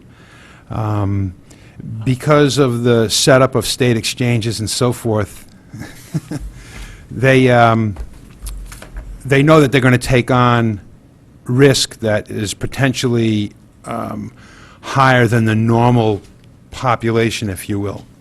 So they're collecting money through employers to service that risk on the other end when they open up the state and federal exchanges. This number, this is just for the town, correct? That's just for the town, How and it about the board? represents 6 months. How about the Board of Ed? Because it's effective, yeah, it's on the board as well. How much is that one? Actually, do you have? Yeah. At the town, this would, so Jim, to your point, right now, it's saying for a full year effect on just the town side, it's $160,000. Yep. And that's just, and that could change following. Change annually, right? Yeah. 136.5 on the board side. Is that for 6 months, too? So the board side is 270,000, and the town side is 160,000 on an annual, as an annual run rate. Correct. That's just for the ACA fee. There's also claims charges that are built into the renewal for the preventative benefits, and that's, we figure anywhere from 1.25% to 1.5% of your total claim cost on the medical is built in to cover the preventative services that were included in the ACA that was passed in 2010. You can't charge a copay for preventive care.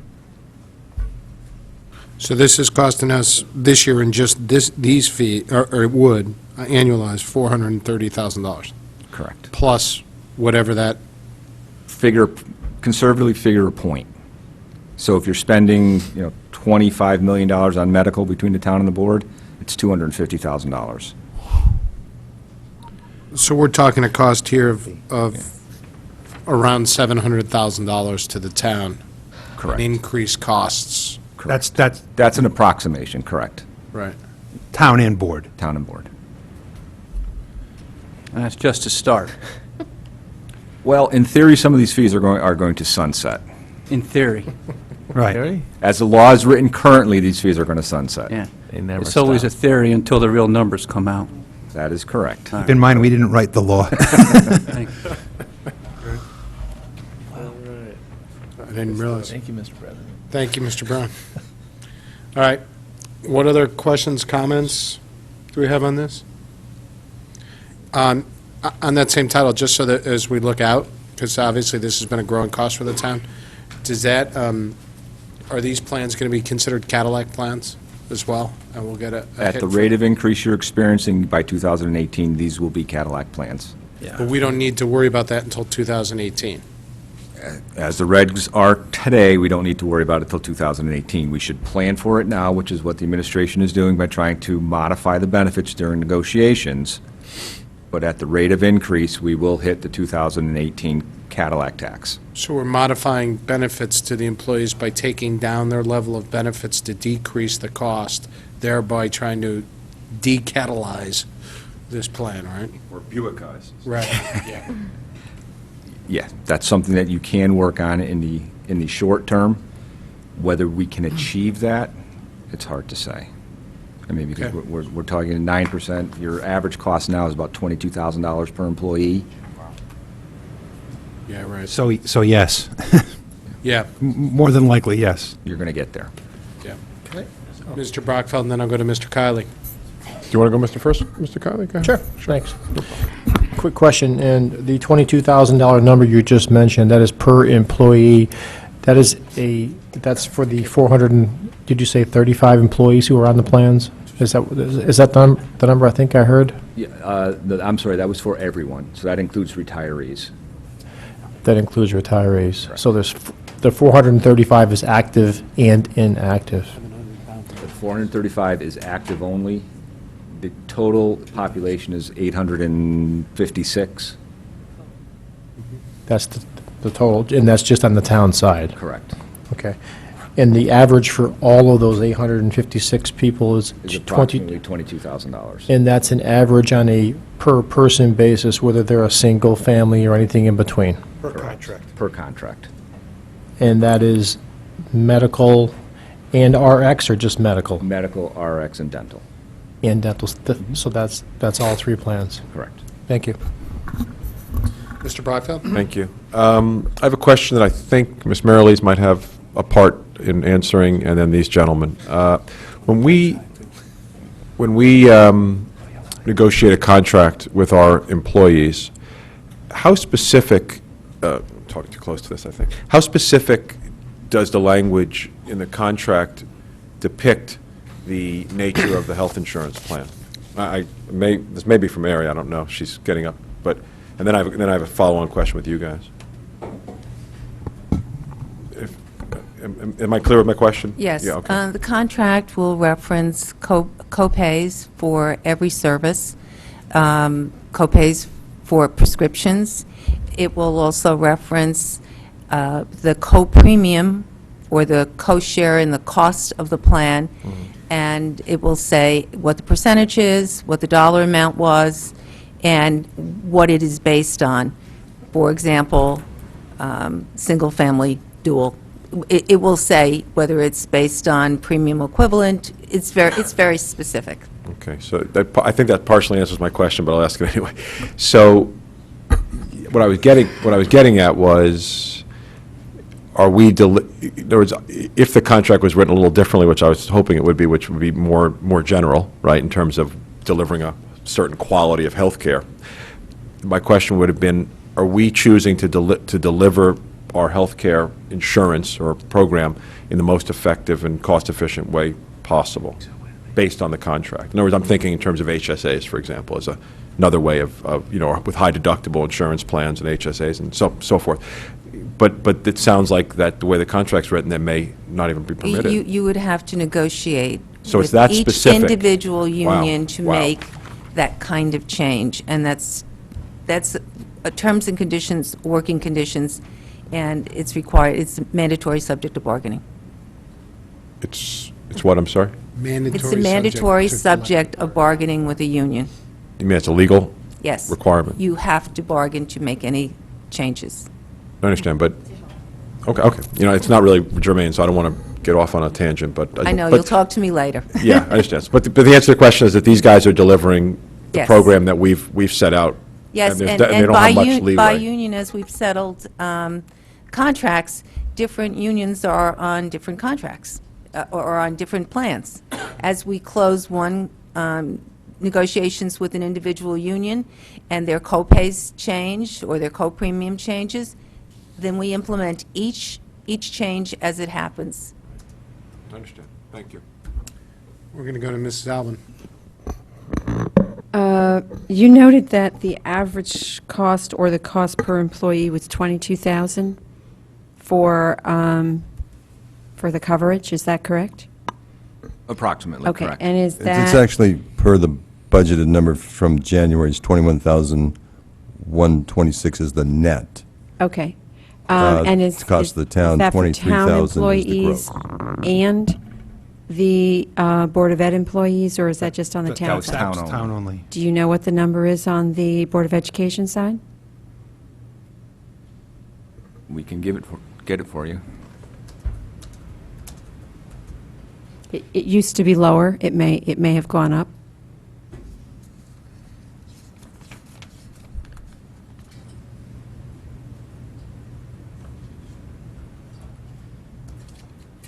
Oh, you did it all, right? Yeah, let's do it. Medical. 20,535. Okay, it's gone up a little from where it was. And if I may just... Please. Not to get off on a tangent, but to Mr. Brackfeld's question about health savings accounts for people who aren't familiar with HSAs, they're high-deductible plans. You know all about them. I'm offering that for people listening. If you have employees in those plans, do these numbers come down? I believe they do, but I'm not sure by what percentages. Correct. We would put a proposal together and evaluate the different options. HSA is one option.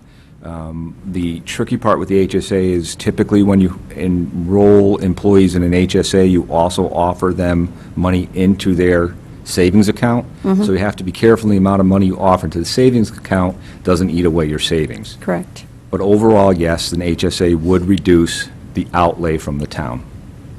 I'll just note for the fellow members of the Board of Finance information, I know of a district, a school district in Connecticut that a number of years ago offered HSAs to their employees with the incentive of paying the full deductible for the first year.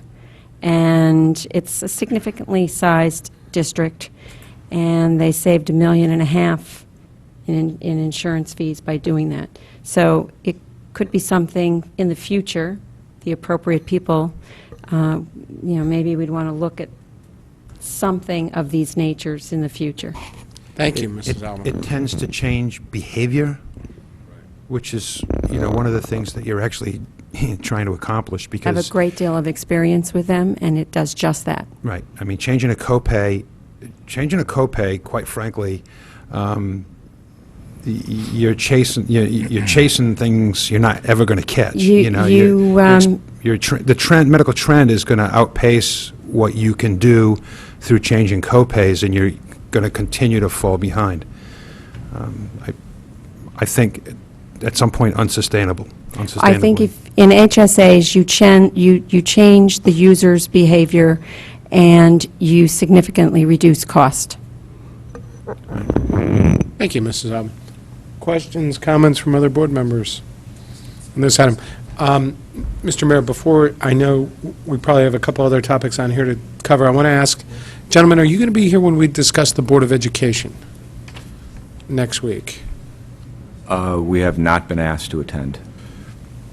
I don't want to add to your burden of being here, but I think one of the main drivers of the Board of Education budget increase this year is their medical costs, right? And we have not seen, and I'm not faulting it, but we have not seen these schedules on the Board of Education side. I know you might have them available to hand out if necessary, but I also know we have the chairman of the Board of Education in the back of the room. Mr. Dwyer, is this something you think you would want your insurance representatives here for the discussion next week, if you guys are even available, or one of you? When we were reviewing the budget, they certainly were at our meeting, and we were looking at the Yeah. It's nice of him to serve you guys up like that, wouldn't it? Additionally, I did request that they come prepared to speak about the Board of Ed tonight if you guys were so inclined. The only issue is we haven't seen the numbers really. I mean, I've seen them in the Board of Education budget book. I haven't seen the analysis like this. I don't know what you all feel you would like to do. You'd like to wait? We have enough on our Yeah. agenda tonight. Yeah. Yeah. Maybe again, Yep. not my area of expertise, but I don't really, I mean, I don't want to burden these guys, and I'm not sure we need to lengthen a subsequent meeting.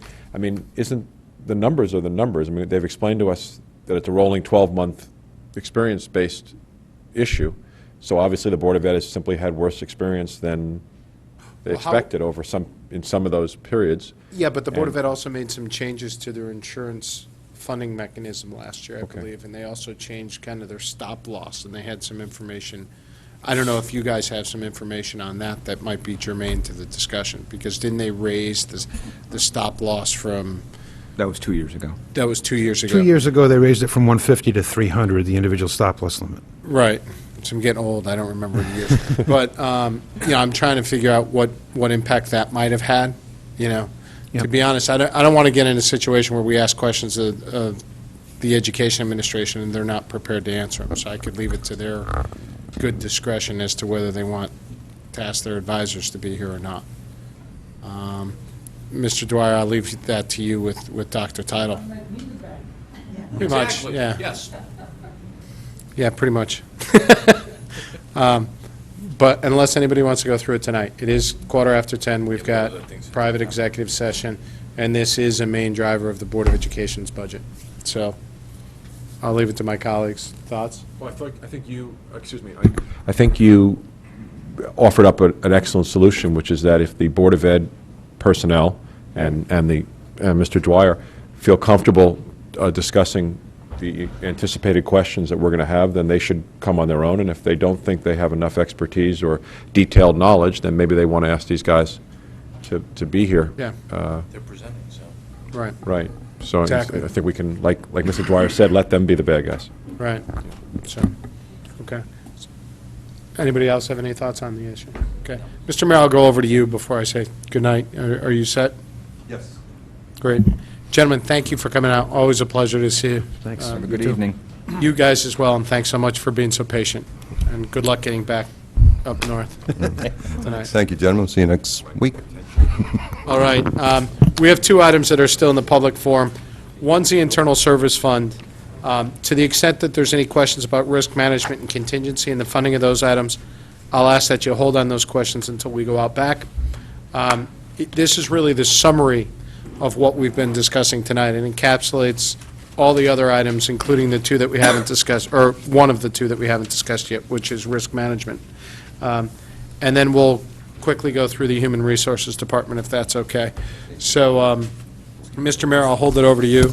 You did pass out, or in our package, had some schedules on the Internal Service Fund. Number 6. Yeah, Everybody ready? sure. All right, what we tried to do here was take our experience that we have through June and the estimates that we have through June of 2013, or through, excuse me, experience through January, and project it out to develop year-end results through June 30, 13, and June 30 of 14. The first page is 13, the second page is 14. We evaluated the reserves as of December 31 of 2000, and that's not true. For the workers' comp, we evaluated the reserves as of December 31, 2012. For the medical, we evaluated them based upon the January actuals.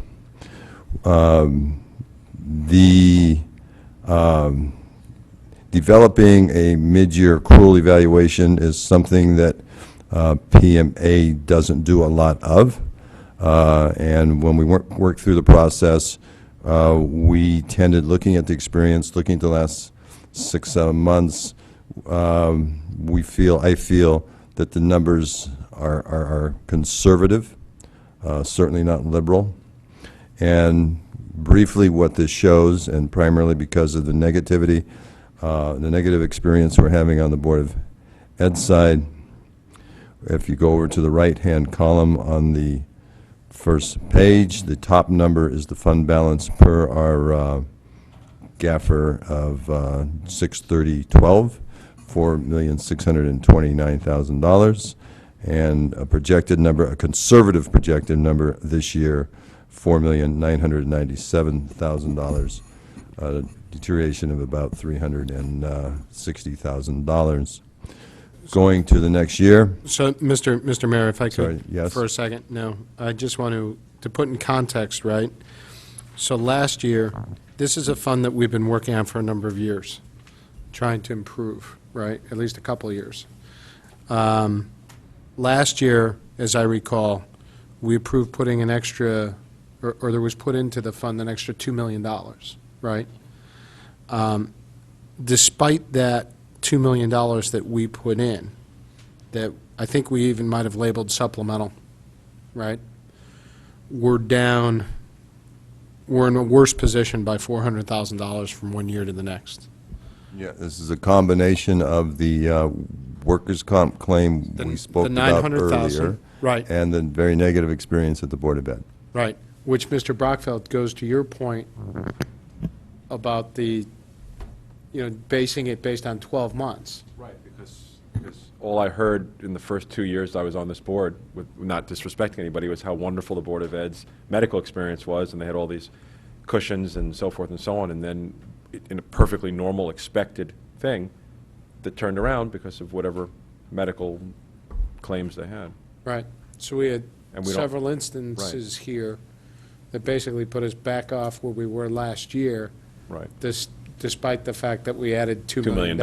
right. Which goes to show you the fund balance here is the real Right. problem point. Right. The trouble spot. So, right, Mr. Mayor, I mean, that's what the schedule shows. That's a correct statement. And half of that, I mean, if you took out the claim we didn't know about, Right, then we would have an improvement. by $500,000. Yes. On a $2 million investment, we get a Right. $500,000 return. Yes. Yeah. You got it. You understand the numbers. Yeah. Um, Unfortunately. Now, going Well, except forward. just to, if I might, Mr. Chair, just to clarify that, one of the reasons we increased that from 1 million to 2 million during the budget process last year is we anticipated that $1 million deterioration. So that the variable factor is that 500,000 on a million.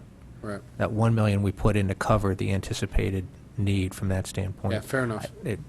Not just to, Yeah, no, I doesn't know. change the facts, it doesn't change where we are, but just to Mr. Brackfeld's point, we had a better perspective in March of last year in terms of what was taking place based on the 8 months of experience. So we were able to make an adjustment at that point in anticipation of that. All right, thank you. Go ahead, Mr. Okay, then, going to the second page, now, part of the deterioration in our fund balance is because the Board of Ed eats into the reserve this year as well. So they have an experienced deterioration this year, using up some of the reserve, right? They were a little bit over-reserved, excess reserved, whatever word you want to use.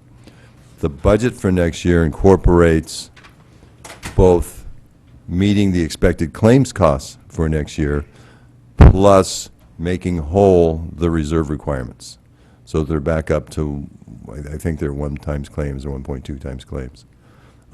So the combination, so with that budgeted item, the town budgeted item, and the going forward experience, the end result at the end of June 30, 14 would be, and assuming we realize the claims experience that we are anticipating, Right.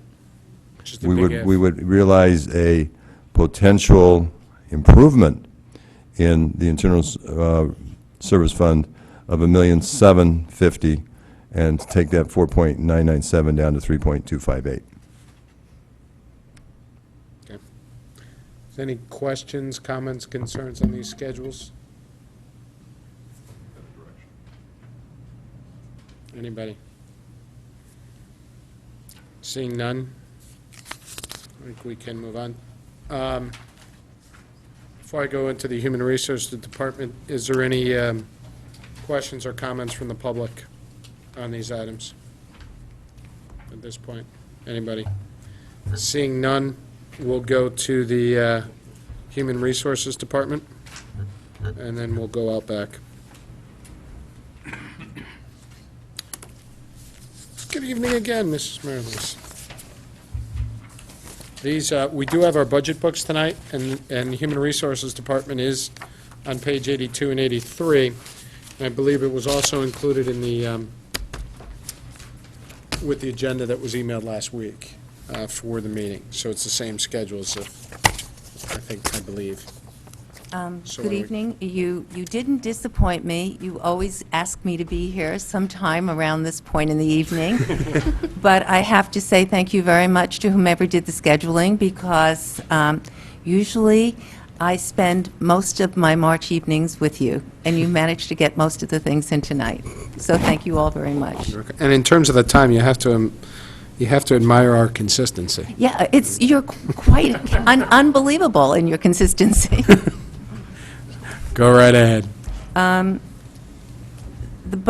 budget is pretty consistent. This is, the big line items are, of course, the property errors, 55 to 10, 55 to 20, 55 to 30, 55 to 40. The insurance lines, this is the last year of a rate stabilization, which with KERMA, which although is not a freeze, it does stabilize the rates. The total amount expended in those lines runs around $1.2 to $1.4 million, and it's been pretty consistent in the lines that KERMA wrote. Now, things that change greatly are in what line items they are, depending on experience, but after this year, will be in float. We will not have the rate stabilization, and we will be going out to bid on lines of coverage. Questions, comments to specific line items by board members? Mr. Brockfeld. Yeah, actually, 55 to 30. Mm-hmm. Why would that be here rather than the Board of Ed budget? Because many things are in my budget. All of workers' comp are in my budget. All the lines of insurance are in my budget. Claims made against the Board of Ed, both for errors and omissions or any kind of mistake by an administrator, or if someone's hurt on Board of Ed property, are all paid out of my budget or town fund.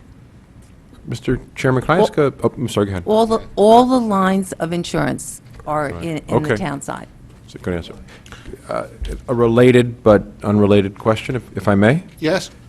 Has anybody... I don't know what that means, but Yeah, yes. it's a good point. But has anybody in the town administration or the finance office or ever attempted to come up with a Board of Ed budget that accurately reflects the real cost of running our education system in town? You know, it takes the nurses and the crossing guards and the stuff that Ms. Marilee's just mentioned and all the other stuff, and just for information purposes, so the townspeople know what we're really paying for education in town. Here's what I know. There is a filing called an ED-001 that Budget Director Linda Gardner completes every year. That document then goes to the Board of Ed, and then the Board of Ed sends it to the state. And the state actually then produces what's called the NCPP or something like that, net cost per pupil, for every town in the state that you can go. Now, okay, so that's factual information. The number that was in Ms. Gardner's document last year when it left her office, the in-kind and allocated costs total, I have not had an opportunity to review the document, so it's on my to-do list. But the in-kind total cost amount on that document is approximately 42 million? How much? 42 million Additional additional. to the stated Board of Ed expenses. Right, so you would right. That must include debt financing as well. Yes, it includes debt financing, and it includes, workers' comp allocation, et cetera. School construction costs. Right, which is the debt part, right. Now, what happens at the Board of Ed, I don't know, and what happens at the state, I don't know. But something happens, because by the time the number is adjusted by either one or both of those entities, by the time that number gets to the state database, that $42 million was reduced to about $6 million, I think. So they obviously, I know for certain that they take out school construction. I know for certain they take out debt service. I do not know the components of the other numbers and how they massage and adjust those. And it's on my to-do list to figure out. Only because I think this is really important. I'm going to just push one more question. I think, and I guess it's a request or a statement or something, that I think this It is something. I think this is really important. I don't, this is not in any way, shape, or form a criticism or a question about our dedication to education in town, but I do think that town residents and taxpayers deserve actually a full accounting of what we're, how we're allocating the taxpayers' money.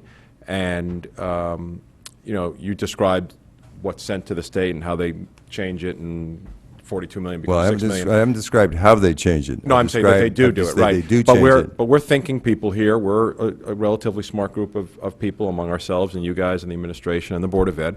And I think that maybe the number's 42 million. Maybe we think it's something a little different. It's obviously open to a little bit of interpretation, right? But I think that somewhere during this budget process, in a public way, maybe in this budget book or maybe a press release or something, I just think that it's relevant. I think I think it's totally relevant. That's why I've looked at it, learned about it, and have it on my list to reconcile it. Okay, I appreciate that. So again, I just would make that, I don't really know if it's really a formal request, Mr. Chairman. I don't know how exactly to phrase it. Can we see what you put together last year? And knowing that it's unreviewed, because I know this time of year you're stretched very thin. But if we could just see what the last year, the 42 million that you referenced, whatever that number is, plus all that. And Mrs. Alvin, you had a comment that you wanted to make on this. I think a helpful document for that information is a document put out by the state. It's the Strategic School Profiles, and it holds the cost for educating children in each district statewide per pupil cost, and getting a breakdown of what's in the strategic school profile, what makes up that number, may be easier than what we're asking Mr. Mayor to put together, because that will have in it, you'll know what's missing from the, if there's anything missing from the strategic school profiles compilation list to come up with their per pupil cost, you'll be able to know what it is. It may not include the construction, although it could, but that will give you, I think, the information that you're both looking for and trying to create. Right, that's the process I described, is reconciling. Right. And that is, though I don't know the specific database that you're talking about, I mean, the specific name of it, that is the same database I was referencing. The State Department of Education puts that out every 12 months. It's the net cost per pupil or something like that. Basically, what you're saying is you can't reconcile you haven't been able to reconcile I haven't tried. the two yet. I haven't had the time to try. Right. And I don't know, getting a broad picture, I should probably be able to do. Let's take a look and see what you submitted and see, as Mrs. Alvin said, what came back and, I think the best like we our can. budget number was 140 for the school board last year, and I think the net cost per pupil number in the state database is like 145.8 or something like that. I mean, it would be just easy to find out what the strategic school profile includes in creating that number. You'll then know what you're missing. Yeah, well, I think that's what he's saying he wants to do, right, and haven't had the opportunity. Right. Thank you, Mr. Chair. Is there any chance we could get that number before we vote on the budget? Well, the ED001 is available. I will do my best to do a reconciliation quickly. And I'm sure I'll get something to you, no I question. think everybody's saying So the I have a same great, thing. I have a great controller. Yeah. Thank you. What else? What else on this item? What, on the Human Resources Department for now? Anything specific anyone would like to review right now? All right. Mrs. Marilees, thank you so much for being here, Well, for being patient. I always enjoy coming here. I just wish it was a little earlier in the evening when I got to speak. Yeah. But I do thank you for doing it all in one night. Well, thank you. You're welcome. All right, we're going to, I'd like to have a motion. Can you make a motion? Motion? We'll go to Mrs. Albin, we'll second by Mr. Brockfeld. All in favor?